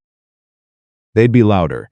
Either a scout or someone who doesn't want to be heard by Vale's men any more than by us," Anna finished. Wyatt said nothing for a moment. "Then get the bag and hold it. If I say run, you run. You know which way Ridgeway is from here?" "Northeast. Follow the pass to the far mouth, then drop down to the lower road and go north." "Good. You remember that." "Wyatt, you remember that," he said again, firm and quiet, and she heard in his voice that this was not a conversation about rescue. It was a conversation about contingency. And she accepted it the way she accepted most things, directly, without decoration. She held the bag. He kept his eyes on the trail behind them. The rider came around the bend in the pass alone, moving at a pace that was fast but not reckless, and Wyatt's hand had moved to his rifle and come back before he registered who it was. Because it was Cole Hardin, who was supposed to be hunting them, who was riding without the 4 men Vale had sent with him, who pulled up 40 feet from the wagon and stopped his horse and sat with his hands visible and his rifle still in its scabbard, which was the universal language of a man announcing that he is not, at this particular moment, attempting violence. Wyatt set the wagon brake. He stood on the bench with his rifle across his arms, not raised, not aimed, but present, and looked at Cole Hardin across 40 feet of mountain trail. "Hardin," he said, then a pause. "I'm not here for the woman." "That's so. I know how it looks. I know what Vale sent me to do. I'm telling you, that's not what I'm doing." "Then what are you doing?" Hardin reached into his coat with 2 fingers, moving with the exaggerated slowness of a man who understands that any sudden gesture in the current circumstances would be a serious mistake, and produced a folded piece of paper. He held it up where Wyatt could see it. "I'm bringing something," Hardin said. "Something that belongs with whatever she's carrying in that bag." Wyatt looked at him for a long moment. He looked at the paper. He looked at Hardin's face. which he had known for years, knew it well enough to read the difference between Hardin running a play and Hardin saying something true. And what he saw in it was the particular rawness of a man who has just made a decision that cost him something. Irreplaceable, and hasn't yet finished grieving it. Anna, Wyatt said, without looking away from Hardin. What do you want to do? He asked her. Not because he couldn't decide, but because it was her journey and her evidence and her call, and he had understood that from the beginning, even when it would have been easier not to. Anna stood up in the wagon bed behind him. She looked at Hardin across the same 40 feet. She looked at the paper in his hand. Who gave it to you? She asked. A man named Silas Thorne, Hardin said. He rode 50 miles in the dark to find me at the Garnet relay station. He said he'd signed a fraudulent document 3 years ago and kept a copy, and he had something else besides something that came through his brother-in-law's estate. He paused. He said it was a letter, from Vale to the Territorial Land Office. 9 years ago. The silence that followed was the kind that has mass. Anna's hand tightened on the bag strap. 9 years ago, she said. That would be before my father bought the Riverside property. Yes, Hardin said. I believe that's the point. She climbed down from the wagon. Wyatt descended from the bench in the same moment, and they walked forward together, not because either of them had planned it, but because it was simply what happened. The natural arrangement of two people who had been moving in the same direction long enough that moving separately had stopped being the default. Hardin dismounted. He handed the letter to Anna. She read it standing in the trail with the mountain wind moving her loose hair across her face and her expression doing the complicated work of someone who is processing information that is simultaneously better and worse than they expected. Better because it was the kind of direct written evidence that made cases. Worse because of what it meant about the scope of what Vale had built, and how long he'd been building it, and how many things that had seemed like accidents or misfortunes had in fact been decisions. When she finished, she looked up at Hardin. Silas Thorne, she said. He signed one of the early property transfer documents. I have the record of his signature. I never knew it was under duress. He knows that, Hardin said. He asked me to tell you that he's sorry. And that he's ready to testify. Something moved across Anna's face, not forgiveness exactly, not yet, but the beginning of the space where forgiveness might eventually live. She folded the letter and placed it in the bag, and then she stood for a moment with both hands on the bag and her eyes on the middle distance, and Wyatt watched her and said nothing because there was nothing to say. Then she straightened. She looked at Hardin. You were sent to stop us, she said. Yes. If you go back to Vale, you go back empty-handed. Yes. He'll know you didn't do what he paid you to do. I expect he already suspects, Hardin said. I left 4 men in the canyon without explanation. They've probably already reported back. He looked at his hands for a moment, then back up. I've worked for Harrison Vale for 4 years, Miss Whitaker. I knew he played hard. I told myself that was business, that it wasn't my concern how he operated as long as what he asked me to do wasn't. He stopped. Tried again. The letter showed me what kind of man I've been working for. And what that makes me if I keep doing it. A beat. I'm not asking to be thanked, he said. I'm not asking for anything.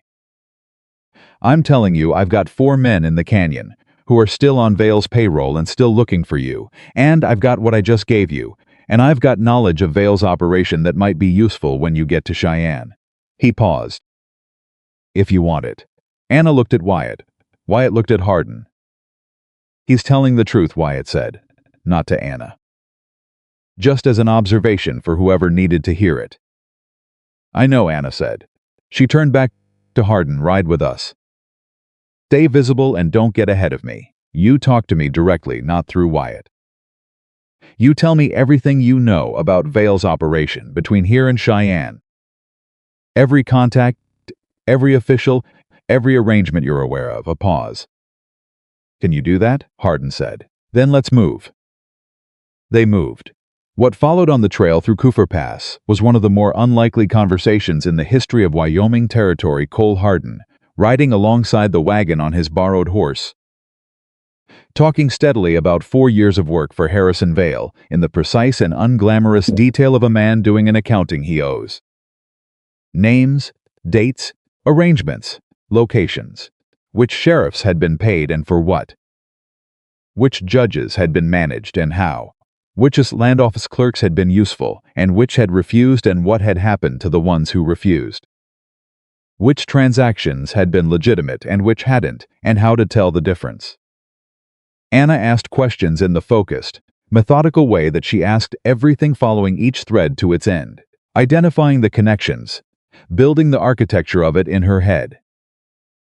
She had a piece of paper from her bag and was making notes in small economical handwriting, her knees together and the paper braced against her bag. Wyatt drove and listened, and every few miles one piece of what he heard connected with another piece, in a way that produced a cold clarity that had nothing to do with the mountain air. This had been running for 12 years. The water rights, the land fraud, the corrupt officials, the intimidated witnesses, all of it was infrastructure. All of it was the deliberate construction of a man who had looked at Wyoming territory and decided he understood how power worked and had spent 12 years proving himself right. And the proof was in the fact that he had gone 12 years without anyone assembling enough pieces in the right place to stop him. Until now. The Garnet relay station, Wyatt said, during a pause. Hardin, how many people know you met Silas Thorne there? The relay man. Name of pool, not the same pool in Laramie, unrelated. He keeps himself to himself. He know what Thorne brought you? He knows Thorne came. He didn't see the letter, I read it inside. Vale's going to trace you to Garnet. Yes. He'll know I went there. He won't know what happened there, unless Poole talks. Will Poole talk? A Poole lost a brother to Vale's operation. Boundary dispute, 3 years ago. His brother left the territory. Hardin's voice was flat. He won't talk. Wyatt nodded and said nothing else. They were 2 hours into the pass when the trail ahead produced something none of them had anticipated. A wagon. Stopped, blocking the narrowest section of the pass completely. With both horses unhitched and being held by a young man on the right side and an older man sitting on the wagon bench with his hat in his hands and the look of someone who had been waiting a long time for something and was not entirely certain it was going to be what he needed. Wyatt brought his horses to a stop.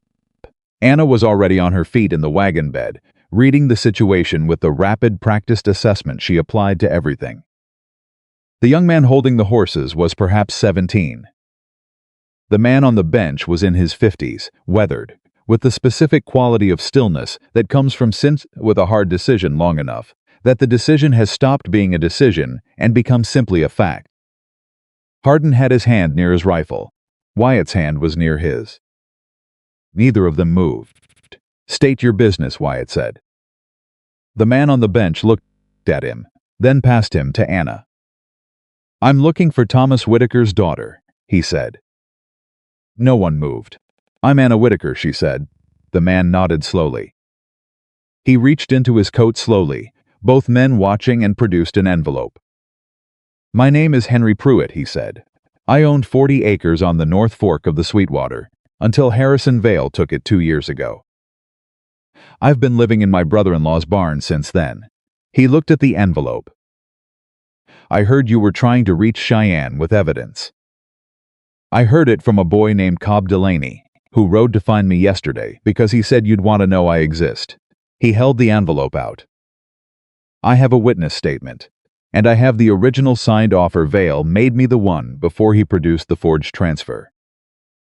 The one where he told me in writing what would happen to my family if I didn't sell. Anna climbed out of the wagon and walked forward and took the envelope. She stood in the middle of the trail and opened it and read what was inside and stood very still for a moment. The way a person stands when they are adding something to a structure they've been building, and the addition changes the load-bearing math in a fundamental way. Then she looked up at Henry Pruitt. He wrote this himself, she said. In his own hand. I kept it because I didn't know what else to do with it, and I was too afraid to send it anywhere and too angry to throw it away. Anna folded the letter and put it in her bag. She looked at Henry Pruitt for a long moment, this man who had been living in his brother-in-law's barn for 2 years, who had been sitting with a piece of paper that he couldn't use alone but couldn't bear to destroy, waiting without knowing he was waiting. "Are you willing to testify?" she said. "I drove out here to find you in a mountain pass," Henry Pruitt said. "Yes, I'm willing to testify. My wife agrees. My son here." He nodded to the young man holding the horses. "He was the one who found Cobb Delaney's message. He's the one who said we should come." Anna looked at the boy who was 17 and standing with his chin up, in the particular posture of a young man who knows he's in the middle of something important and is determined to be equal to it. "Your father's lucky to have you," she said. The boy's chin went up another fraction of an inch. "We're getting our land back," he said. "Not a question. Not quite a hope. Something firmer than either. We're going to try," Anna said. "That's all I can promise. But we have enough now that trying means something." They rearranged on the trail, Henry Pruitt and his son pulling the wagon to the side so Wyatt could get through, then falling in behind them, joining the unlikely procession that was making its way through Copper Pass toward Ridgeway and the Federal Telegraph. One supply wagon, a borrowed horse, and now a family wagon, moving together through mountain country in the thin, high air of a Wyoming summer. Hardin watched the Pruitts join the line and said nothing for a moment. Then quietly, to no one in particular, "How many more, do you think?" "I don't know," Anna said, "but everyone who comes forward makes it harder for Vail to contain." "He's going to move fast," Hardin said. "When I don't report back by tonight, he'll know something is wrong. When he can't find us in the canyon or on the Laramie Road, he'll start working out what routes are left." A pause. "He's not stupid," no, Anna said. "He's 12 years of smart. That's what we're up against." She looked at the trail ahead. "So we move faster," they move faster. The pass came out on the eastern face of the Laramie Range in the early afternoon, and the trail dropped down toward lower country in a series of switchbacks that required careful management and Wyatt's full attention on the horses. Behind him, Anna was talking to Henry Pruitt's son. She'd learned his name was James. And James had questions.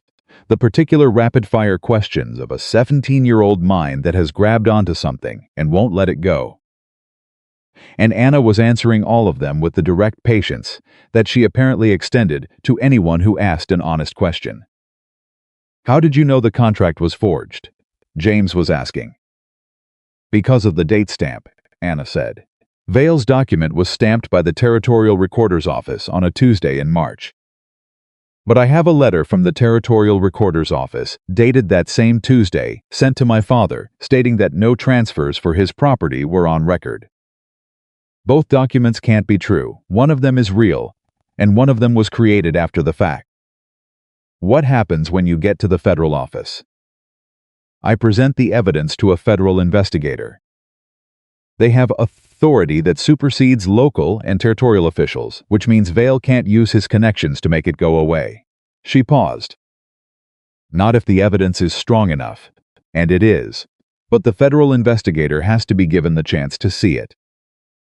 What if Vail gets there first? He can't get to the federal office the same way he gets to a county judge. The federal level is different, harder to corrupt, because the network is larger and less centralized. She paused again. But he can try to stop us from reaching it. That's what the riders are for. James was quiet for a moment, processing then. Miss Whitaker. Why didn't you go to the federal office 8 months ago? Why wait? The question was the kind that only a 17-year-old asks, direct and innocent and precisely aimed at the thing an adult would step around. Anna looked at him.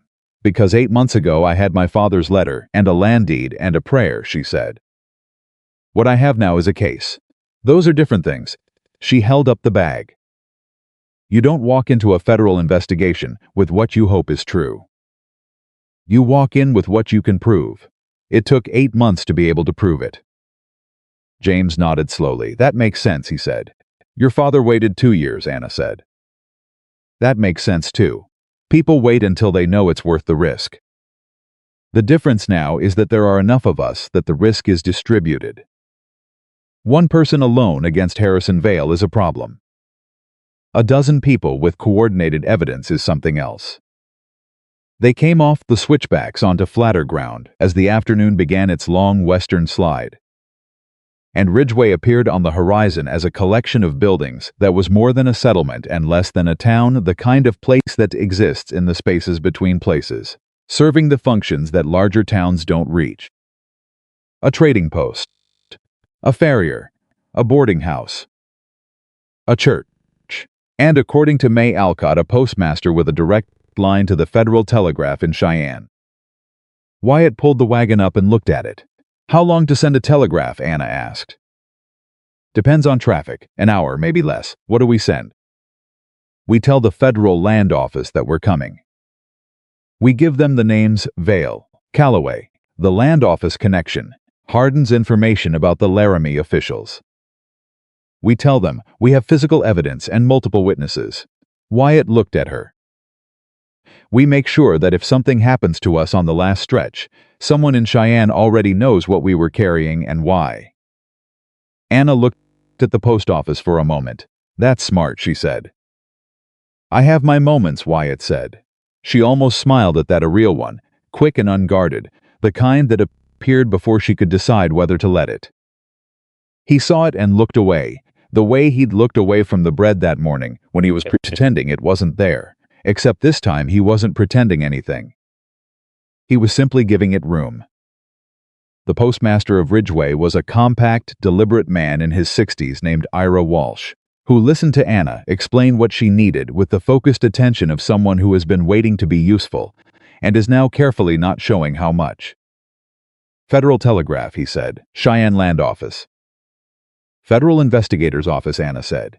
Land Fraud Division. Walsh nodded. He looked at the message Anna had written, specific dents with names and case references, and the list of evidence categories. He read it twice. This is going to cost you, he said. How much? He named a figure. Anna opened her bag and produced an amount that was, Wyatt noted, exactly what Walsh had asked, no more. No, which meant she had been carrying money for 8 months, the same way she'd been carrying everything else, carefully and with a plan. Walsh took the message to the back room. They heard the mechanical rhythm of the telegraph key begin. It ran for several minutes. In the front room, Anna sat in a wooden chair with her bag on her lap and her eyes on the middle distance, and Wyatt sat across from her with his hat in his hands, and Hardin stood near the door. And Henry Pruitt and James waited outside with the wagons. No one spoke. The telegraph key ran, then it stopped. Walsh came back out with an expression on his face that was carefully controlled in the way of a man who has just received information and is deciding how to deliver it. They received it, he said. The operator in Cheyenne confirmed. Anna's eyes closed for just one moment. There's a response, Walsh said. He handed Anna a slip of paper. She read it. Her face went very still. Wyatt watched her read it a second time. He watched her set the paper carefully on her knee. He watched her look up at Walsh. How accurate is this telegraph connection? She asked. Could there be errors in the received message? Ira Walsh's line doesn't make errors, Walsh said with the precise dignity of a craftsman whose work is being questioned. Anna looked at Wyatt. She held out the message. He took it. The message was from the Federal Investigator's Office in Cheyenne. It confirmed receipt of her message. It acknowledged the names. It said that a federal investigator named Cross had been dispatched toward the Wyoming Territory and was expected to arrive in Laramie, not Cheyenne, within 3 days. And at the bottom, in the terse language of telegraph communication, it said, "Vale aware of your approach. Exercise caution. Corruption at territorial level confirmed by other source. You are not alone." Wyatt read it twice. He handed it back. Other source, he said. Someone else sent information to Cheyenne, Anna said. Before us, someone we don't know about. The room was very quiet. Ruth, Wyatt said slowly. Anna looked looked at him. Ruth Caldwell, he said. You said she had 3 years of bank records. You said she was ready. If she sent a letter to her nephew in Cheyenne, the clerk in the Territorial Land Records office, Anna said. If she sent it the same day we left, it would have reached Cheyenne before we did. Anna's voice had the quality of someone watching pieces lock into position that she'd been moving for a long time without being sure they would fit. She was building toward this, too, independently. She just didn't have the physical evidence, Wyatt said. We have the physical evidence. They looked at each other. We're not alone, Anna said, and her voice was different on those words than it had been on anything else, not stronger, exactly, but fuller, as if they carried a weight that had been distributed and was therefore easier to hold. Cross in Laramie in 3 days, Wyatt said. We can make Laramie in 2 if we move hard and stay off the main road. Calloway's in Laramie, Hardin said from the door. Yes, Wyatt said. But so is a federal investigator who apparently already knows about Calloway. He stood. Which means Laramie is no longer Vale's safe ground. It's ours. What none of them knew in that post office in Ridgeway was what was happening in Red Hollow at that precise moment. Harrison Vale had sat at his mahogany desk through the night and the morning, and most of the afternoon in the particular stillness of a man who is rebuilding a plan from the ground up. Hardin had not reported back. The canyon riders had lost the trail. The telegraph to Calloway in Laramie had been sent, but Calloway's return wire, which should have confirmed detainment on site of Bennett and any woman accompanying him, had been strangely noncommittal. A federal investigator named Cross, Calloway's, they said, had arrived in the territory 2 days earlier than expected, citing an open investigation. 2 days earlier than expected. Vale sat on the telegram from Calloway and looked at it for a long time. Someone had moved before him, someone he hadn't accounted for. He picked up a pen. He set it down. He picked it up again. In 12 years, Harrison Vale had encountered obstacles. He had encountered resistance, legal challenges, uncooperative witnesses, stubborn landowners. He had managed all of them through the same combination of patience, resources, and the applied intelligence of a man who understood that power is not force, it is anticipation. The ability to see 3 moves ahead and arrange the board accordingly. He had not anticipated Anna Whitaker. He had not anticipated Wyatt Bennett. He had not anticipated Ruth Caldwell's nephew, or Silas Thorne's copy of a document, or Henry Pruitt driving through a mountain to hand a letter to a woman he'd never met. He had not anticipated that all the people he had spent 12 years treating as isolated problems had been, in fact, a community connected by shared grievance and common knowledge, and a patience equal to his own. Waiting without knowing, they were waiting for something to connect them. He looked at the telegram from Calloway. Then he did something that the people who worked for him had never seen him do in 12 years. He picked up his hat. He stood, he walked to the door of his office and opened it, and spoke to the man waiting in the outer room. Get my horse, he said. I'm going to Laramie myself. In the outer room, the man who had been Vale's personal aide for 6 years looked at him with an expression of carefully contained alarm, because Harrison Vale had not personally ridden to manage a situation in 4 years. And last time he had done it was when something had gone very seriously wrong. Yes, sir, the aide said, and went to get the horse. Vale stood in his doorway and looked at the town of Red Hollow, his town, his creation, the physical evidence of 12 years of careful work, and thought about a frightened woman who had not been frightened enough to stop, and a quiet cowboy who had decided to stop being quiet, and all the people in between who had been carrying pieces of something for years and had finally found a reason to put them together. You should have taken the money, he said again, to no one. But this time, even he could hear that it sounded different. This time it did not sound like a man who had already won. Meanwhile, on the trail out of Ridgeway, moving northeast with 2 wagons and a borrowed horse, and a bag full of evidence that now included a 9-year-old letter and a written threat, and a testimony and a ledger, and an independent confirmation from a federal telegraph, Anna Whitaker was doing what she had always done, when the fear tried to come in through the quiet places. She was counting, not the pages in the bag, not the miles to Laramie. She was counting the people Ruth Caldwell, waiting in her back room. Silas Thorne riding 50 miles in the dark. Cobb Delaney, walking without running because running attracted attention. May Alcott, who had known about the Ridgeway Telegraph and had kept it ready. George Alcott, who remembered a trail branch that wasn't on any map. Henry Pruitt and his son James, who had driven out to a mountain pass to hand a letter to a stranger. Cole Hardin, who had read a piece of paper and made a decision in a relay station at midnight. Wyatt, who had looked at a woman hiding behind his wagon and said get in without knowing anything about her, except that she needed it. She counted them and felt the weight of what she was carrying distribute, again felt it move from her shoulders into the larger structure of what this had become, what it had always been even when she was doing it alone, which was not the work of one person but the accumulated action of everyone who had ever said no to Harrisonville and meant it, even when saying it only meant keeping a copy of a document in a drawer for 3 years. Even when it meant doing nothing more than remembering and waiting. She was not alone. She had never been alone. She just hadn't known it yet.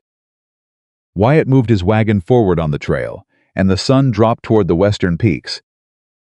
And Laramie was 2 days away, and 3 days, and a federal investigator named Cross, and the last stretch of the hardest journey she'd ever made, and the beginning of everything that came after. She held the bag. She kept counting, and the wagon moved forward, because it was the only direction any of them knew how to go. They made camp that night in the open country east of the Laramie Range. Far enough from any road that the Father Wyatt built was too small to be seen from any direction that mattered.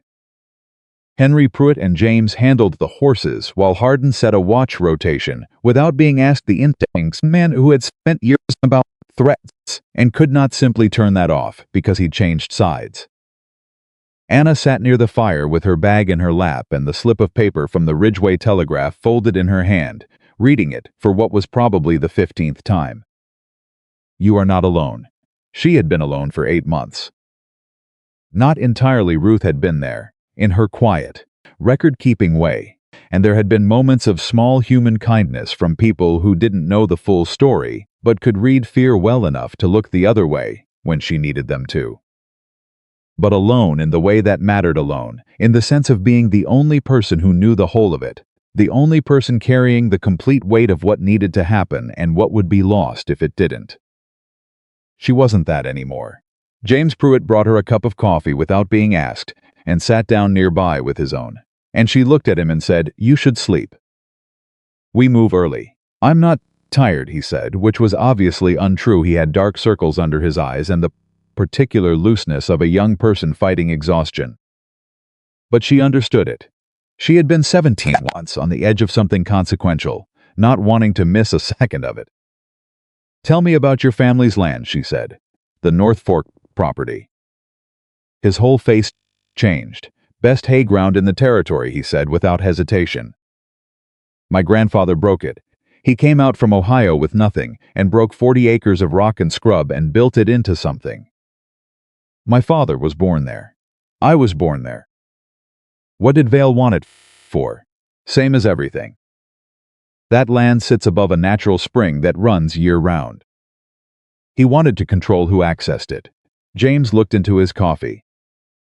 "He offered my father twice what it was worth, and my father said no, and then 6 weeks later there was a transfer document claiming my father had sold it for half what the offer was." He looked up. "My father said he never signed anything. I believe him. He would never—" He stopped, steadied himself. He would never have sold it for that price, even if he'd wanted to sell, which he didn't. "I believe him too," Anna said. "The document pattern is consistent with the others. Vail used the same forger for at least 4 of the transfers. When I can put that evidence in front of an investigator and show the handwriting comparison, it establishes the systematic nature of the fraud." She paused. "Your father's land is coming back, James. I can't promise you when or exactly how. But the evidence is there." James was quiet. Then carefully, "My father hasn't slept properly in 2 years. He wakes up at night and walks outside and stands where the fence line used to be before they tore it out. He looked at her directly. He just stands there. Anna held that for a moment. The image of Henry Pruitt standing at a fence line that wasn't there anymore, standing in the dark at the edge of something that had been taken from him, unable to stop returning to it even in his sleep. She had seen that quality of loss before. She had stood in her own father's field after he died and felt the particular devastation of a wound that has no clean edges. "He'll sleep again," she said.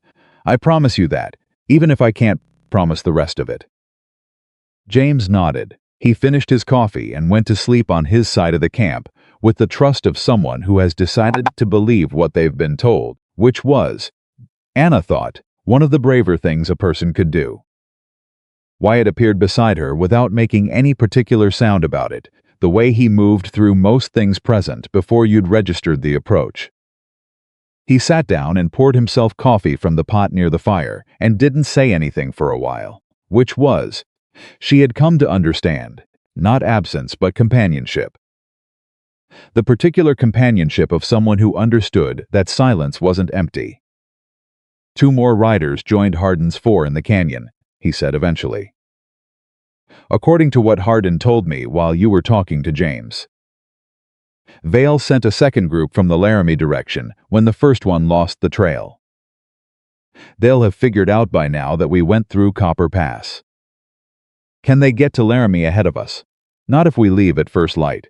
He looked at his coffee. "But Vale himself left Red Hollow this afternoon. Hardin heard it from the Garnet relay man before he rode out. Vale doesn't leave Red Hollow. He hasn't left personally in 4 years." Anna absorbed that. "He's scared," she said. Not with satisfaction. With attention. "He's something," Wyatt said. "Scared men make mistakes. They also do things they wouldn't normally do, because they've moved past calculation into reaction." He paused.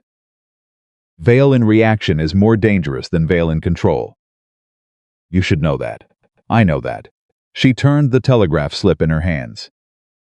"Cross, the federal investigator, arrives in Laramie in 3 days. We can be there in 2. That means we have time, but not much of it." "There's something else," Wyatt said. She looked at him.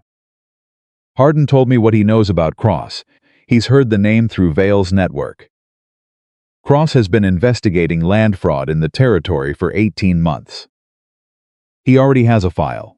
Wyatt set his coffee down. "Anna, he already has a file on Vale. Our evidence isn't the beginning of his case. It's the end of it." The fire crackled. Somewhere out in the dark a horse shifted and stamped. "The other source," Anna said quietly. "The Telegraph said corruption at the territorial level was confirmed by another source. Cross has been building this for 18 months and couldn't close it because he needed physical evidence," Wyatt said. "Witnesses with documents. The same thing you've been building." He looked at her. "You've been building the same case from opposite ends. You just didn't know about each other." Anna pressed both hands flat against the bag in her lap and looked at the fire. 8 months. 8 months of believing she was doing this alone, in the dark, with no guarantee that anyone with the authority to act would ever see what she was assembling. And the entire time, a federal investigator had been working the same problem from the other direction, reaching for the same pieces, needing exactly what she had. She had been alone, and she hadn't been alone at all. "We need to move faster," she said. "We'll leave before dawn," Wyatt said. "I know a route that cuts half a day off the standard road. It's not comfortable. I stopped requiring comfort about 8 months ago," Anna said. He almost smiled. She saw it, that small economical thing that happened around his eyes, and this time she let herself look at it directly, without looking away. "Wyatt," she said. "Yeah." When this she stopped. Started again. "When this is finished and the evidence is with Cross and the case is in motion, what do you?" She stopped again, because she had spent 8 months being very precise about what she said and very careful about what she allowed herself to want. And this particular question had edges she wasn't sure how to navigate. "I go back to my ranch," he said simply. Same as I would have before any of this, a pause. Except it won't feel the same as before. He looked at the fire. 4 years I made that place feel like something I was hiding inside. After this week, I don't think I can make it feel that way again. Anna was quiet. My father's land borders the Sweetwater on the east side, she said. It's 3 hours from your property. I looked it up on the county survey. I found your property name in the records when I was researching the water rights for the case. A beat of silence. 3 hours, Wyatt said. On a good horse. Less if you know the shortcut through the Alcott property. She was looking at the fire too now. May would probably insist on feeding anyone making that ride. May insists on feeding everyone, Wyatt said. Yes, Anna said. She does. They sat with that for a while, the shared warmth of it, the quiet understanding of two people who have said something important in the only language available to them at this particular moment. Which was not direct declaration but careful proximity.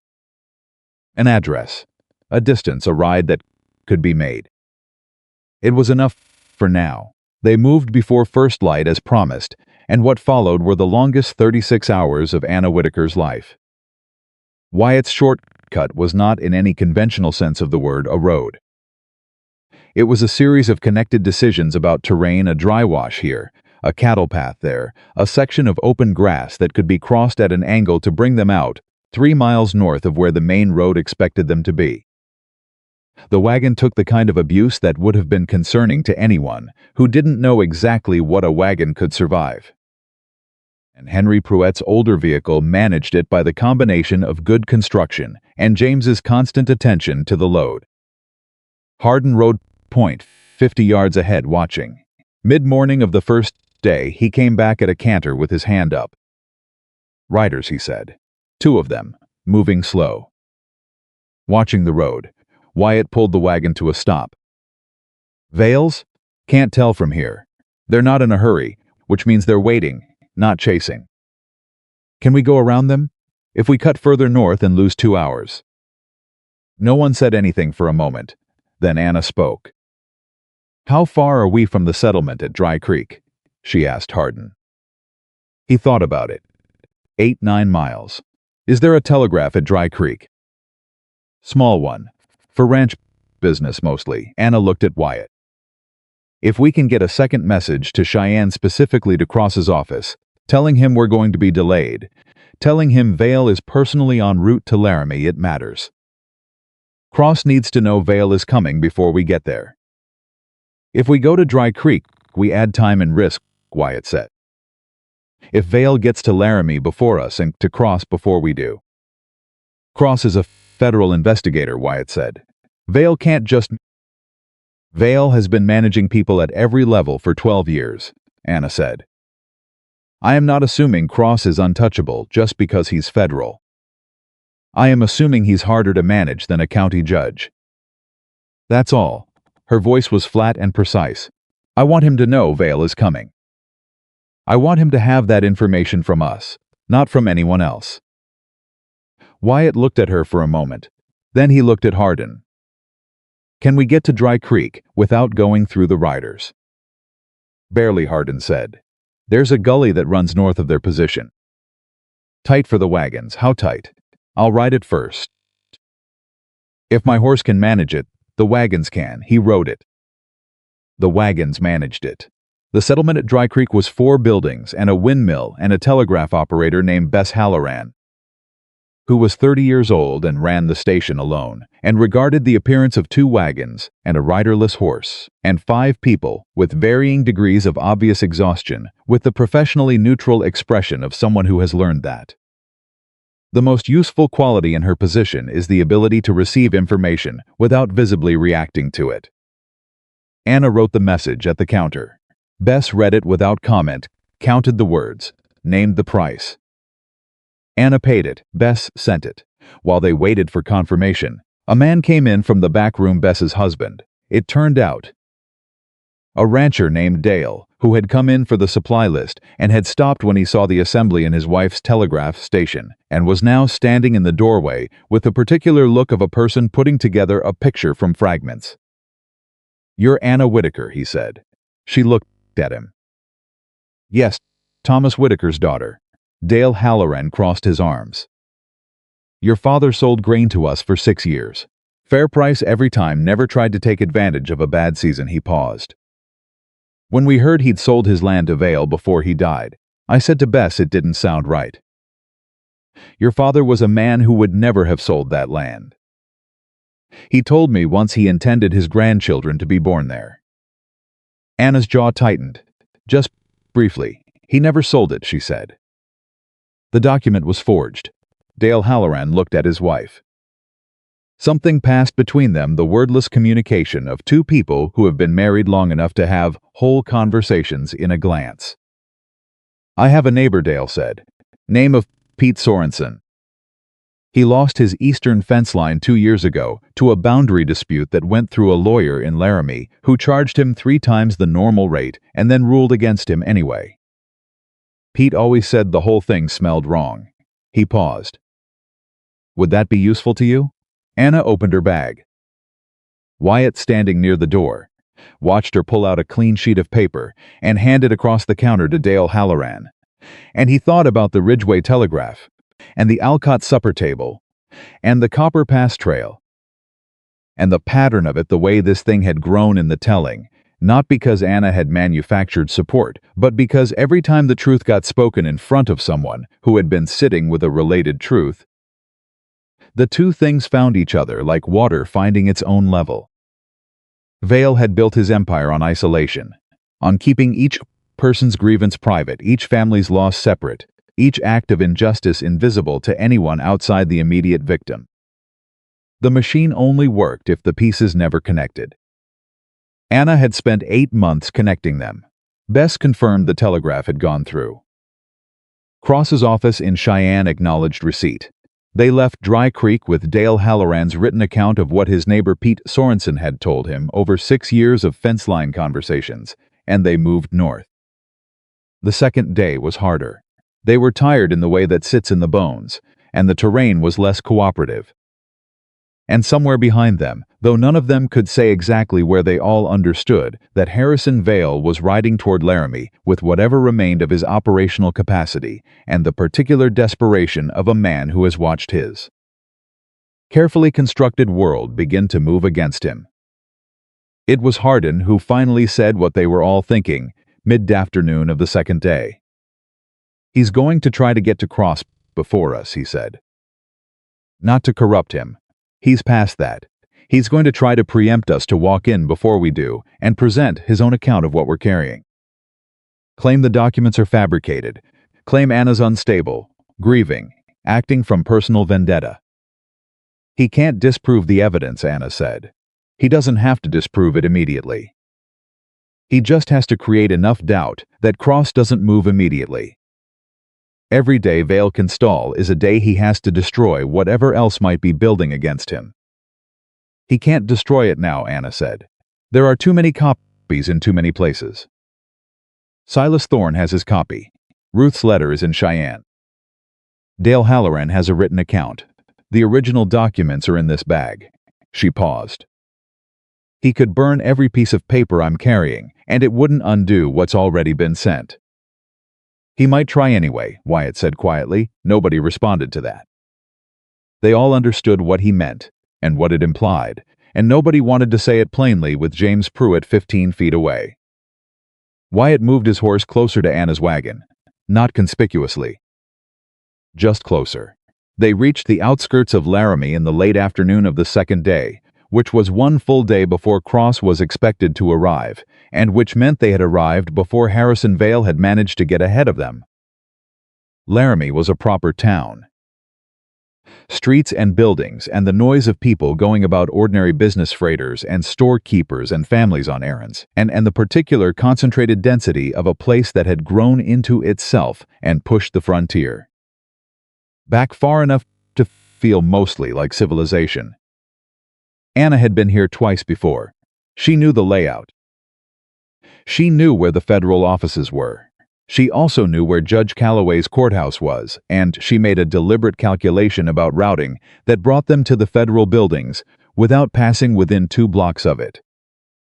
The federal land office in Laramie was housed in a building that was modest in the way federal buildings often are in frontier territories: solid, plain, communicating institutional permanence without architectural ambition. A man was sweeping the front step, who stopped when the two wagons pulled up and looked at the assembly with the wary alertness of someone who knows what an unusual sight looks like. "I need to speak with whoever is in charge of the Federal Investigative Office," Anna said, climbing down from the wagon. "My name is Anna Whitaker. I have documents related to a federal land fraud investigation, and I was told that an investigator named Cross is expected here within 3 days." The sweeping man looked at her. He looked at the wagons. He looked at Hardin, who had the bearing of someone with a complicated relationship to authority. He looked at Wyatt, who simply looked back at him with the patient expression of a man prepared to wait as long as necessary for the correct response. "Wait here," the man said, and went inside. He was gone for 4 minutes. When the door opened again, it opened on a different person entirely, a woman in her 40s, with dark hair pulled back and spectacles, and a leather satchel over one shoulder, who looked at Anna with an expression of such focused recognition that it stopped Anna mid-breath. "Miss Whitaker," the woman said, "my name is Ellen Cross. I am the federal investigator assigned to the Wyoming Territory land fraud case." She paused. "I've been waiting for you." The silence that followed was complete. Anna stared at her. "Cross," she said. "I was told to expect an investigator named Cross." "Ellen Cross," the woman said, with the patience of someone who has been navigating this particular misunderstanding for her entire professional life. "I've been assigned to this case for 18 months. Your telegraph yesterday was the 4th communication I've received in the last 2 weeks from sources in Red Hollow, each one adding pieces to a case I have not been able to close because I have been missing exactly what you are holding in that bag." Anna looked at the bag in her hands. Then she looked at Wyatt.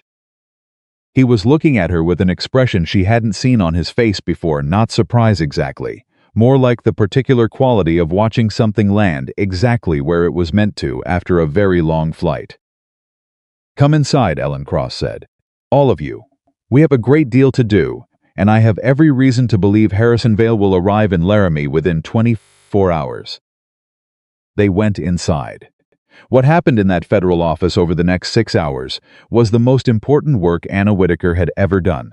And also, in some ways, the quietest. No drama, no confrontation. Just documents laid on a table in order, and Anna talking in her precise and methodical way, and Ellen Cross, listening with the focused attention of someone who has been building a structure for 18 months and is now watching the final pieces arrive and fit themselves into place.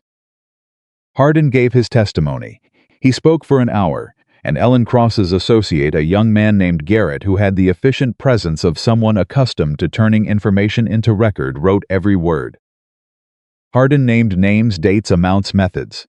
He named officials who had been paid and operations he had personally participated in, and he said all of it with the steady voice of a man who has decided that confession is the only architecture left.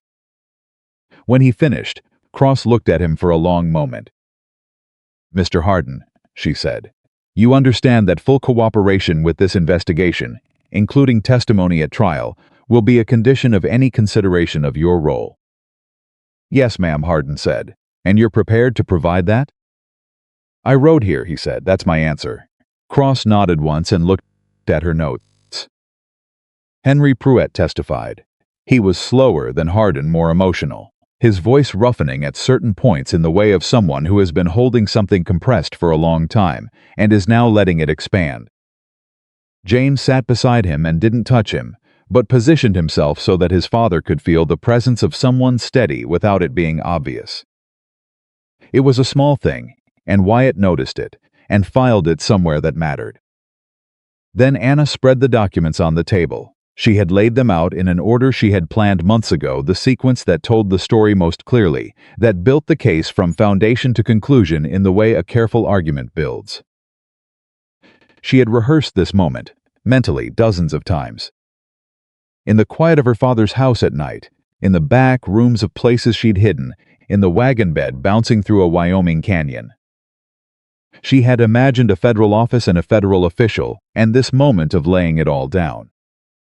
She had not imagined Ellen Cross's face when she saw Vale's 9-year-old letter. Cross picked it up and read it and set it down very carefully, the way you set something down when you don't want your hands to shake. "Where did this come from?" she asked. "A man named Silas Thorne," Anna said. "Through his late brother-in-law's estate. It came to us through Cole Hardin in a relay station in Garnet." "Dawson," Cross said, looking at the letter. "Dawson is still the chief territorial land recorder."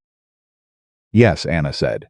"This letter establishes that Vale had the Territorial Recording Office operating as a tool of his land acquisition scheme for at least 9 years. Cross looked up.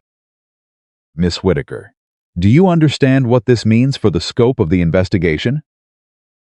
"It means everything recorded through that office for 9 years needs to be audited," Anna said. "Yes, every transfer, every deed, every record." Cross paused.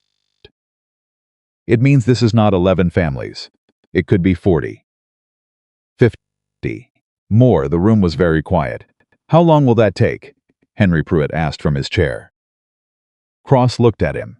"To complete the full investigation, a long time. To issue immediate freeze orders on the disputed properties and prevent further transfer while the investigation is open, I can do that within 48 hours of receiving authority from the Federal Circuit, which I expect to have by tomorrow morning." Henry Pruitt said nothing. He put his hand over his eyes and sat that way for a moment, and James put his hand on his father's shoulder, and nobody said anything because there was nothing to say that was worth saying. It was Wyatt who spoke after a moment. "When Vale arrives," he said to Cross. "And he will arrive. What happens?" Cross folded her hands. "Mr. Vale will be met by federal authority. He has no legal standing to interfere with this investigation. If he attempts to do so, he will be managed accordingly." A pause. "I have been working toward this case for 18 months, Mr. Bennett. I am not going to allow it to be interfered with at the last moment by the subject of the investigation." "He'll have lawyers," Wyatt said. "Good ones. He'll need them," Cross said. She said it simply, not with relish, with the flat confidence of a woman who has done this before and understands exactly what the evidence means and what it can do. The next morning came cold and clear, and with it came the moment they had all, in their different ways, been moving toward. Harrison Vale arrived in Laramie at 8 in the morning, with 2 lawyers and 4 men, and the contained fury of someone who has traveled hard and arrived too late and knows it, but has not yet admitted it to himself. Anna was in the federal office when one of Cross's associates came in to say that Vale was at the building entrance requesting an immediate meeting with the investigator in charge. Anna looked at Wyatt. Wyatt looked at her. "Do you want to be in the room?" he asked. She thought about it for exactly 1 second. "Yes." "Then you should be the one to decide how this goes." "Not me." She walked to the door. She opened it. Harrison Vale stood in the entrance hall of the federal building in Laramie, Wyoming Territory, and looked at Anna Whitaker for the first time since she had fled Red Hollow. And the expression on his face was the expression of a man who has run a very long, very careful race, and has arrived at the finish line to find someone already there. He was 52 years old, and had the physical build of a man who had once done hard labor, and the refined manners of someone who had spent 30 years pretending he hadn't. He wore a good coat and a good hat, and the boots of a man who was accustomed to having the best of everything. He was, by every outward measurement, imposing.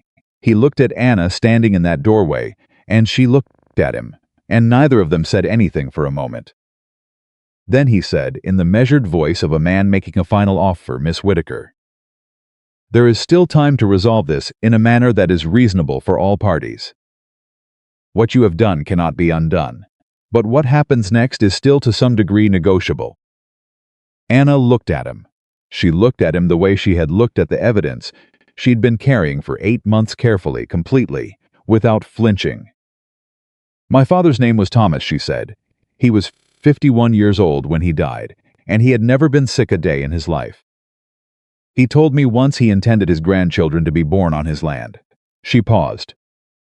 I would like you to think about that before you say another word to me about what is negotiable.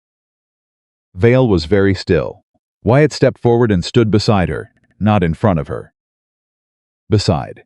The difference mattered, and he knew it, and she knew it, and in the space of that small, precise gesture was everything that had passed between them in the last 4 days: the canyon, the creek, the Alcott table, the Ridgeway telegraph, the fire at night and the ride in the cold morning, and 3 hours on a good horse between a property near the Sweetwater and a ranch at the edge of the Laramie Mountains. Ellen Cross appeared behind them in the hallway. "Mr. Vale," she said. "My name is Ellen Cross. I am the federal investigator assigned to this case. You are welcome to wait in the consultation room while I review your attorney's credentials. You are not, however, welcome in my evidence room, my witness room, or any other part of this building without my explicit authorization." She paused. "Do we understand each other?" Vale looked at Cross. He looked at his lawyers. He looked at the 4 men he'd brought with him, who were standing in a federal building in a territory where their authority amounted to nothing. Because the man who had given them that authority was standing here with the particular expression of a person whose power has hit the edge of what it can reach and found the edge solid. He looked at Anna one more time. She looked back at him without moving. "We understand each other," Vale said. And it was in the way he said it, not defeated, not quite, but compressed, careful, the voice of a man who is doing the arithmetic on what remains to him, that Anna Whitaker understood, for the first time, with the full weight of her body and the whole of her tired and determined heart, that they had made it. Not the end. There would be lawyers and hearings and a long, complicated process that would take months and cost everyone something. There would be days ahead that were hard and uncertain in ways she couldn't predict. But this moment, this exact moment, Harrison Vale in a federal hallway being told where he could and could not go in a building that was not his, looking at a woman he had underestimated for 8 months and finding her still standing. This moment was theirs. She felt beside her, not touching, not speaking. Just there in the solid and particular way he had been there since a wagon outside Heller's Supply and a choice made in 3 seconds that had changed everything, and she let herself feel the full weight of it. The relief and the exhaustion and the grief for her father, and the fierce, complicated pride of having done the thing she set out to do. She let herself feel all of it. And then she straightened, and she turned to Cross, and she said, "Shall we finish this?" "Yes," Cross said. "Let's finish it." They finished it. Not in a single afternoon, and not without cost, and not in the clean, dramatic way that stories sometimes get told afterward, when the hard parts have been smoothed away by time and retelling. They finished it the way real things get finished, slowly, thoroughly, with paperwork and testimony, and the grinding institutional machinery of federal authority being brought to bear on 12 years of carefully constructed fraud. Ellen Cross worked through the night following Vale's arrival in Laramie. Her associate Garrett filled 40 pages of notes. Anna sat across the table from Cross for 6 hours total, walking through every document in the bag, explaining provenance, establishing chain of custody, connecting each piece of evidence to the specific transaction it documented. Cross asked precise questions. Anna gave precise answers. When Anna wasn't certain of something, she said so. And when she was certain, she said that too. And Cross noted the difference each time with the quiet approval of someone who has interviewed enough witnesses to know that the ones who admit uncertainty are the ones telling the truth. Wyatt waited in the hallway for most of it. He sat on a wooden bench outside the evidence room with his hat in his hands and his back straight and his mind running over everything: the canyon, the shale, the Alcott's supper table, the fire at camp with James Pruitt, Vale's face in the entrance hall that morning, and somewhere in the middle of that inventory, he became aware that he was no longer doing the thing he had been doing for 4 years, which was sitting with his mind deliberately emptied, waiting for time to pass. He was thinking about the future, not with anxiety. with something that was, if he was honest about it, closer to anticipation than anything he had felt in a very long while. The door to the evidence room opened at some point in the early evening, and Anna came out and sat down beside him on the bench, and they stayed like that for a few minutes without speaking, both of them looking at the far wall of the federal hallway. Both of them carrying the particular exhaustion that comes at the end of something that required everything. "How did it go?" he asked. "Cross has enough to proceed," Anna said. "She's filing for the freeze orders tonight. By tomorrow morning, every disputed property Vale holds in the territory will be legally protected from any further transaction while the investigation is open." She paused. She said the Territorial Recording Office will be placed under federal oversight, pending a full audit of 9 years of records. Dawson, suspended pending investigation. Anna leaned her head back against the wall. "It's not over. There will be hearings. Vale's lawyers will challenge everything they can challenge. Some of this will take years to fully resolve. But the land is frozen," Wyatt said. "The land is frozen. Henry Pruitt's 40 acres. My father's 160. All 11 of the families I had documented, and however many more the audit turns up." She looked at her hands. "They can go home, not to a finished resolution, but to something held in place. Something that says this is yours and no one can move it while we work out the rest." Wyatt thought about Henry Pruitt standing at a fence line in the dark. Standing at the place where something used to be, unable to stop returning to it. "He can go back to the land," Wyatt said. "Yes, he'll sleep." Anna looked at him. Her eyes were tired and clear, and full of something that was too complicated to name in a single word. "Yes," she said, "he'll sleep." The door to the consultation room at the far end of the hall opened, and one of Cross's associates came out and walked toward them with the purposeful stride of someone carrying information. He stopped in front of them and looked at Wyatt with the professional courtesy of someone who has been told who is who. "Mr. Bennett, Miss Whitaker." He paused. "Mr. Vale's attorneys have filed a motion challenging the freeze order on jurisdictional grounds. Investigator Cross would like Miss Whitaker to be present when she responds." Anna stood without hesitation. She looked at Wyatt. "I'll be here," he said. She went back in, the door closed. Wyatt sat with his hat and the sound of the federal building at night, footsteps, distant voices, the creak of the old structure settling in the cooling air, and thought about nothing in particular and everything at once. Hardin appeared at the end of the hallway and walked over and sat down where Anna had been. And the two men sat in companionable silence for a moment, in the way of men who don't have a long history together, but have been through enough in a short time to skip certain formalities. "How are you holding up?" Wyatt asked. "I've been better," Hardin said. "I've also been worse." He looked at his hands. "Cross's associate told me what comes next for my testimony. It's going to be extensive." "Yeah, I worked for that man for 4 years," Hardin said. "Some of what I did for him, it wasn't just tracking people. It was," he stopped. "I knew it wasn't right. I told myself it was just business. I told myself a lot of things." Wyatt was stopped, he said. "When it mattered, you stopped. Silas Thorne showed me that letter and I stopped," Hardin said. "If he hadn't shown me the letter, I don't know that I would have." He paused. "That's not something I can make sound better than it is." "No," Wyatt agreed. Hardin nodded. He sat for another minute, then stood and went back to the consultation room, where Cross's associate was waiting to take the second part of his statement. Wyatt sat alone. Across town, in the hotel where Henry Pruitt and James had taken room for the night, James was sitting on the edge of his bed writing a letter to his mother. He wrote slowly and carefully, the way his mother had taught him, making sure each word did exactly the work it needed to do. He told her about Copper Pass, and the trail and the wagon, and Anna Whitaker, and the man named Wyatt Bennett, who drove like he had been born on a wagon bench, and said very little but meant every word of it. He told her about the federal building, and the woman named Cross, who had eyes like a hawk and a voice like a judge. He told her about the freeze order and what it meant, and that their land was protected, and that his father was okay.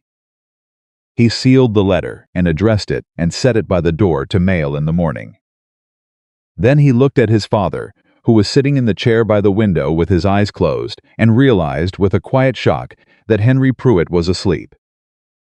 Not the uneasy half-sleep of a man who wakes at the fence line. Real sleep, deep and slow, the breathing of someone who has put something down. James turned down the lamp. He sat in the dark for a while and listened to his father breathe. In the morning, everything moved quickly. Cross filed the emergency freeze order at 7 a.m. with the Federal Circuit. The response came back by 9 jurisdiction confirmed. Orders issued. Vale's properties locked pending full investigation. Cross's associate rode out personally to deliver copies to the county land office and the territorial recording office, where a very alarmed man named Dawson read the document twice, put it on his desk, and went to find his own attorney. Vale's lawyers challenged. Cross responded to each challenge with the particular precision of someone who has been building toward exactly this moment for 18 months and has considered every possible objection in advance.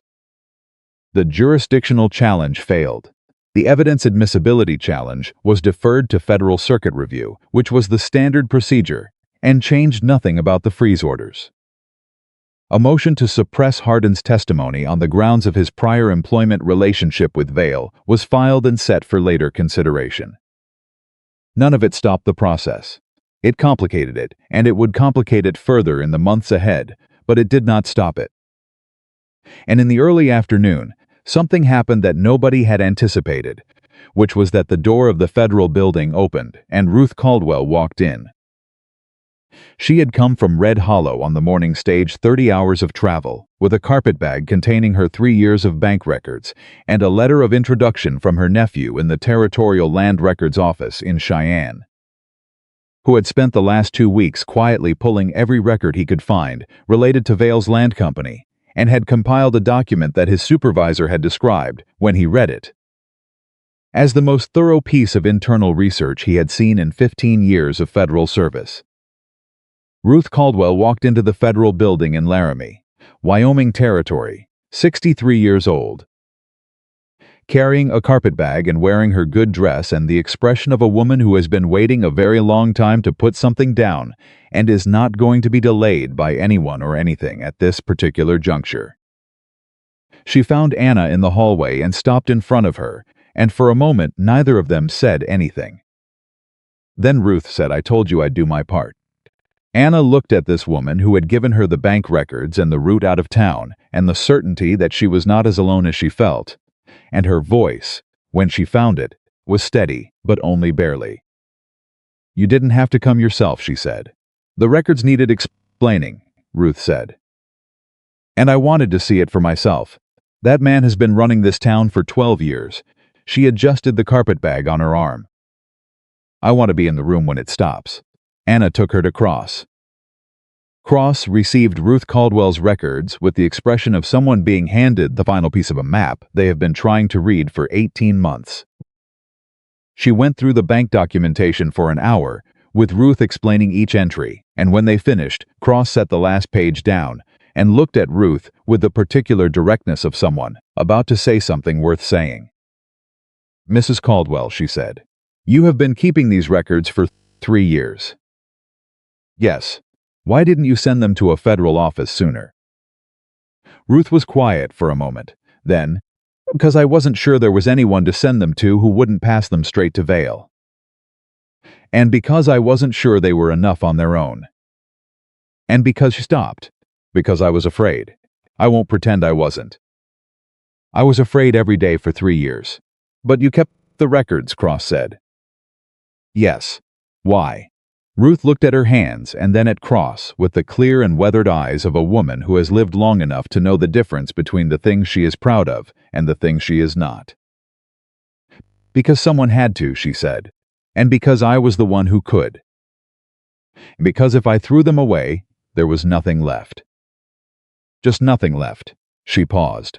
"A person's to be able to say they didn't throw it away." Cross nodded once, slowly, the nod of someone who understands something completely.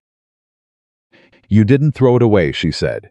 "Outside in the hallway, Wyatt was standing when Anna came out with Ruth Caldwell, and he looked at Ruth Caldwell, this woman he knew slightly, knew enough to nod to. The woman who had kept 3 years of records and known the Ridgeway route, and pointed Anna toward his wagon with the confidence that he would do what was right when it came to it, and he tipped his hat to her. Ruth Caldwell looked at him and said, "Wyatt Bennett, your father would be pleased." He didn't say anything to that. He didn't need to. The afternoon wore on, and the federal building in Laramie processed the work that had been brought to it, and Harrison Vale's lawyers filed 3 more motions that were received and logged and set for appropriate review. And Vale himself sat in the consultation room with his coat on and his hands folded and the expression of a man doing a very careful reckoning. He had lost the freeze order challenge. He had known he would lose it. The evidence Anna had presented was too clean, too comprehensive, too carefully documented for any legitimate challenge. His lawyers had told him so, in plain terms, when they reviewed it. The freeze orders were going to hold, and the audit of the Territorial Recording Office was going to happen, and whatever the audit found was going to be what it was. What remained to Harrison Vale now was the question of what came after, how much of what came after could be managed, mitigated, negotiated. His lawyers were already in conversations with Cross's office about cooperation in exchange for consideration. This was the next game, and Vale understood games. But sitting in that room, with the afternoon light coming through the window and the sounds of the federal building around him, federal, not territorial, not manageable in the ways he had managed things for 12 years, he was also doing a different kind of accounting. The kind that doesn't have anything to do with legal strategy. He was thinking about Thomas Whitaker. He was thinking about Thomas Whitaker's letter, dated 3 months before his death, which Anna had laid on Cross's table that morning. The letter where Thomas had written down Vale's offer and his own refusal, carefully and clearly, in the handwriting of a man who had understood that he was documenting something important and had wanted the record to exist. Vale had underestimated Thomas Whitaker, and then he had underestimated Anna. And in underestimating Anna, he had underestimated everyone she found along the way, the Alcotts and Ruth Caldwell, and Silas Thorne and Henry Pruitt, and a boy named Cobb Delaney, who had listened in an alley and walked without running, because running attracted attention, and a quiet cowboy on a mountain ranch who had looked at a woman hiding behind his wagon and said, "Get in." He had built his empire on the assumption that isolated people stay isolated. He had been wrong. Cross's associate came into the consultation room at 4 in the afternoon and informed Vale that Investigator Cross was ready to meet with his legal counsel regarding the terms and scope of federal cooperation. And Vale stood and straightened his jacket and walked out of the consultation room into the hallway and found himself, again, facing Anna Whitaker. She was standing with Wyatt Bennett beside her, not in front. That same exact positioning that had been there in the morning, and Ruth Caldwell on her other side, and Hardin near the door. And Henry Pruitt and James, who had come back from their hotel and were standing quietly against the wall. Vale looked at all of them. He looked at Anna. She looked back at him, and this time she didn't say anything, because she had already said what needed to be said. And the rest of it was work for courts and investigators and the slow mechanisms of justice that would grind through the next year and the year after that. She didn't need to say anything more to Harrison Vale. What she had was enough. He looked away first. He walked past them toward the meeting room, and his lawyers followed, and the door closed. And it was done in the way that the important things are done, not with a dramatic final confrontation, but with a door closing on a man who had finally run out of room. Anna let out a breath she had been holding, probably, for 8 months. Wyatt put his hand on her shoulder briefly, just once, a single point of contact that said everything that needed saying in that moment, and then he moved his hand, and she straightened, and they looked at each other. "It's done. Not finished," he said, "but done." Yes, she understood the distinction. Done meant the thing was in motion and could not be stopped. Finished meant everything that came after the hearings, the appeals, The families getting their letters from the federal land office, the audit results, the long, slow restoration of what had been taken. Done was today. Finished would take time. I can live with done, she said. So can I. James Pruitt was the one who laughed first, a sudden short laugh that he clearly hadn't entirely intended. The laugh of a 17-year-old who has been very serious for a very long time and has finally reached the moment where the tension breaks and there is nowhere for it to go but out.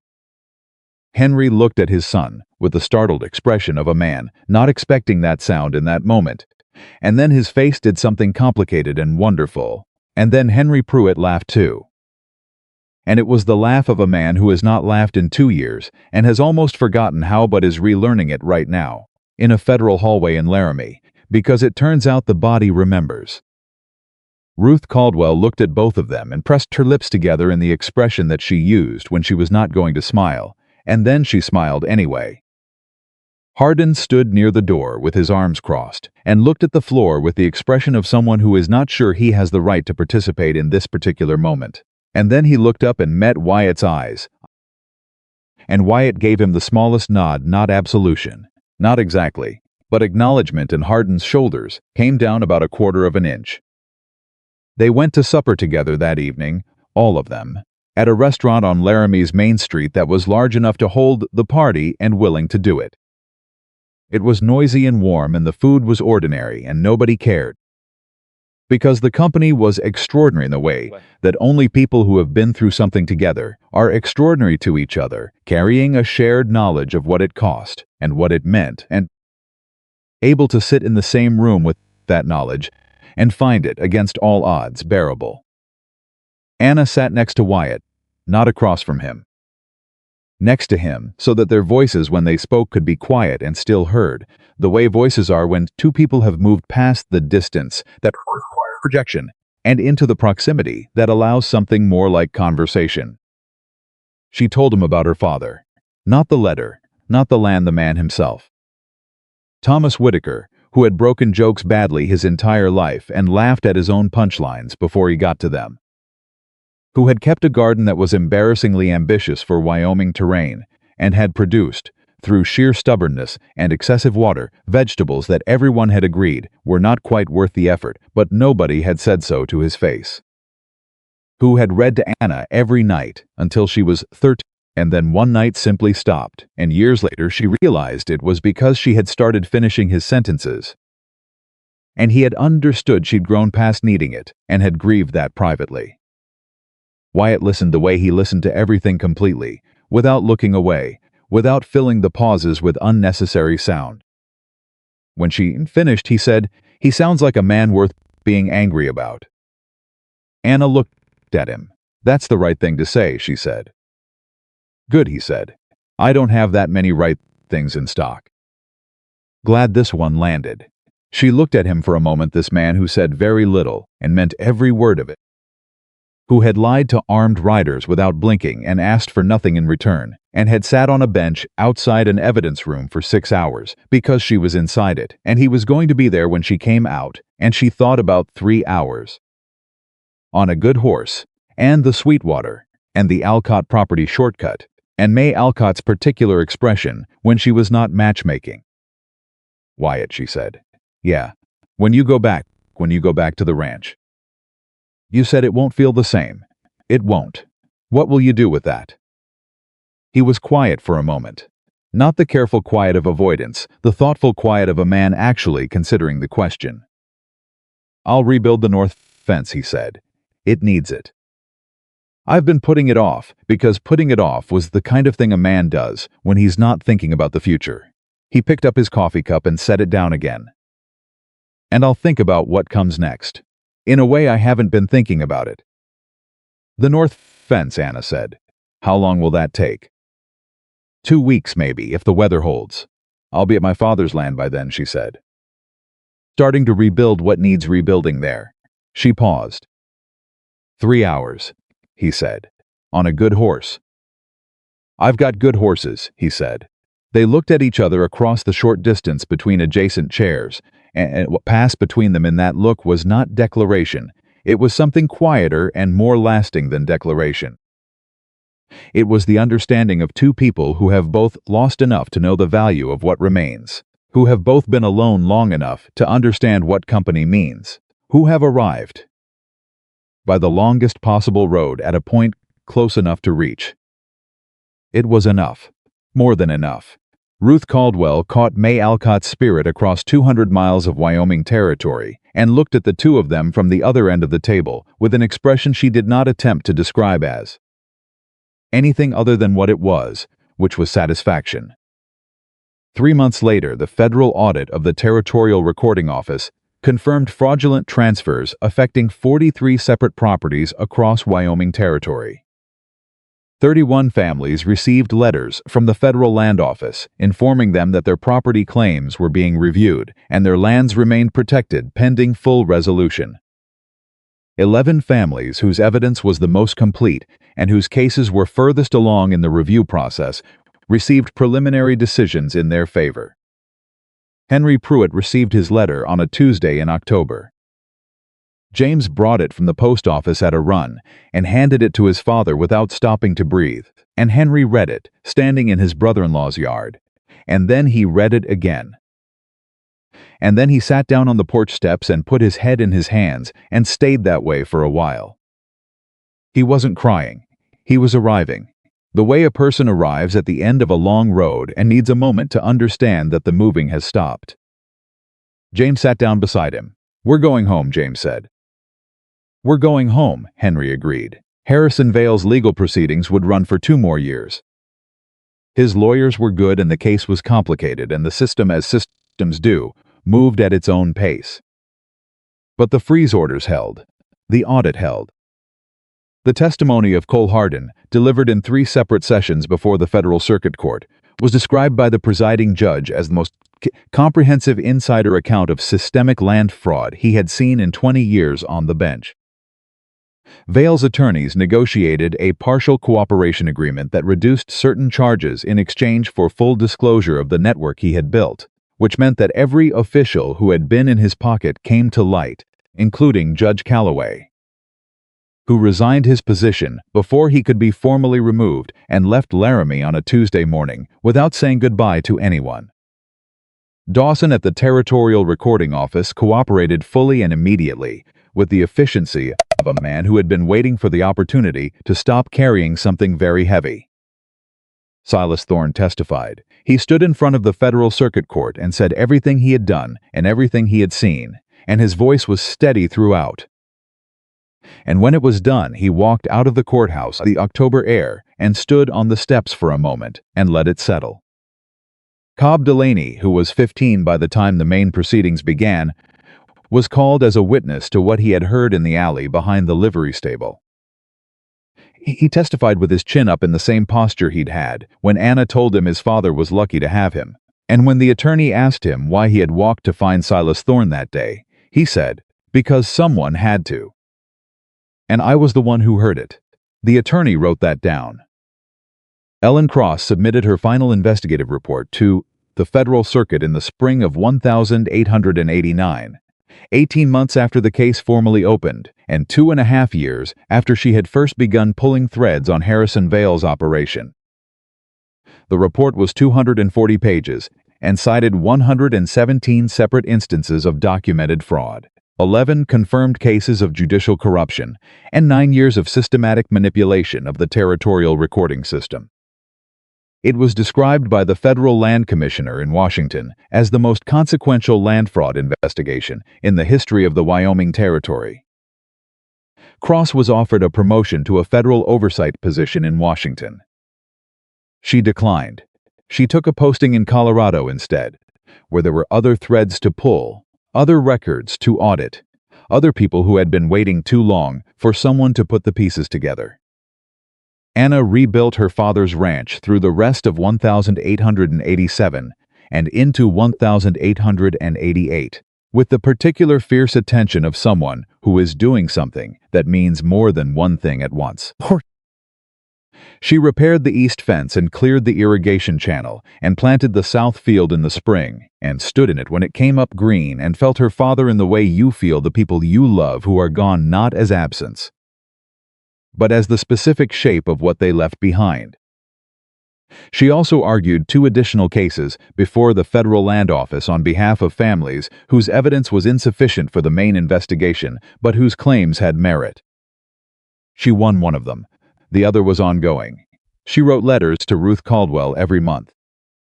Ruth wrote back with the same regularity. She had kept records diligently, precisely, and with a particular dry humor that traveled well on paper. On a Saturday in November, 2 months after the preliminary decisions had come down and the most acute phase of the legal proceedings had settled into the longer institutional rhythm of what came next, a rider came up the road to the Whitaker property from the south. He was on a good horse. Anna was in the yard when she heard him coming. She set down what she was doing and stood up, and she watched the rider come up the road. And when she could see his face clearly, she looked at him the way she had looked at him from the very beginning, directly, completely, without looking away. Wyatt pulled his horse up at the yard fence and looked at her over it. He looked at the repaired easts and the cleared irrigation channel and the south field that had come up green and was now settling into its winter color. He looked at the house, which had been her father's and was now hers, and had the look of a place that was being properly lived in for the first time in a while.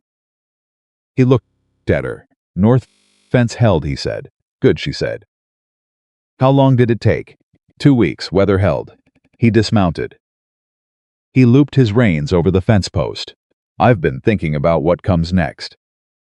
What did you decide? That I've been alone long enough to know it doesn't suit me as well as I thought it did. He came around the fence gate and stood in the yard, close enough that the conversation could be quiet. And that there's a property 3 hours south of here that has some repairs still to do, and a property here that's some repairs still to do, and that 2 people who are both doing repairs are more efficient with a second set of hands. Anna looked at him. The particular quality of attention she gave things she was deciding about. Efficient, she said. Among other things, he said. She looked at the yard. She looked at the south field. She looked at her father's house and thought about Thomas Whitaker's grandchildren being born on this land, which was what he had intended and what she now intended, and what the Federal Land Office had confirmed in writing was going to remain hers. She looked at Wyatt Bennett. There's coffee inside, she said. If you've ridden 3 hours, I have, he said. Then come in, she said. He came in. And that was how it began, not with a dramatic declaration on a canyon trail or a tender moment in a federal hallway, but with coffee in a kitchen in the Wyoming winter. 2 people sitting across from each other at a table that had enough room for both of them, talking about fences and fields and what comes next, the way people talk when they are building something meant to last. They would argue in the months and years ahead about the north pasture and the well placement and whether the barn needed a new roof before the spring or could wait another season. They would ride the boundary of her father's land together in the early mornings when the light was still low and the grass was still cold, and he would tell her about Eleanor and she would tell him about Thomas. And they would carry the people they'd loved in the easy and sustainable way of those who have accepted that love does not end when the person does it, simply changes form. May Alcott was right, as she was right about most things she chose to notice.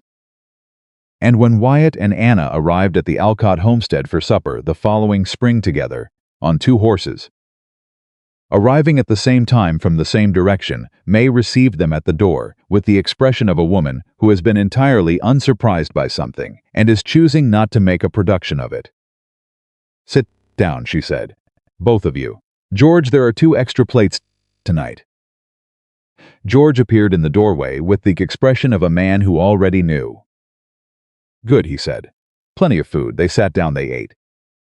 And the story of Wyatt Bennett and Anna Whitaker spread through Wyoming territory, not because it was a story about a cowboy saving a woman, but because it was a story about what happens when people who have been carrying things alone finally find each other when the pieces that have been kept separately for years are brought together and shown to be, all along, parts of the same whole.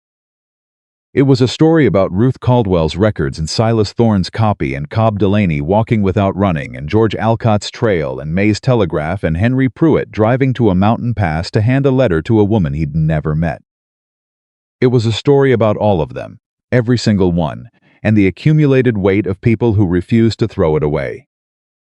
And at the center of it, not as a rescue and not as a coincidence, but as a choice, was a quiet morning outside Heller's Supply, and a woman with blood on her shoulder and a bag full of evidence, and 3 words left. And a man who heard those 3 words and made a decision in the time it takes to draw a breath. Not because he was the strongest person in the room.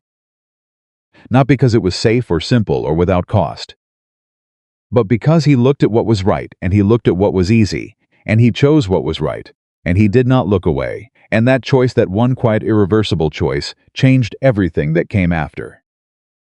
The West remembered Wyatt Bennett not as a man who defeated Harrison Vale. It remembered him as the man who, when a frightened woman whispered, "Please hide me," answered with something better than courage. He answered with a simple, absolute, unwavering yes. And that yes, quiet as it was, plain as it was, spoken in a dusty alley in a frontier town in the summer of 1887, turned out to be the most powerful thing anyone said in Wyoming Territory that year, or for many years after.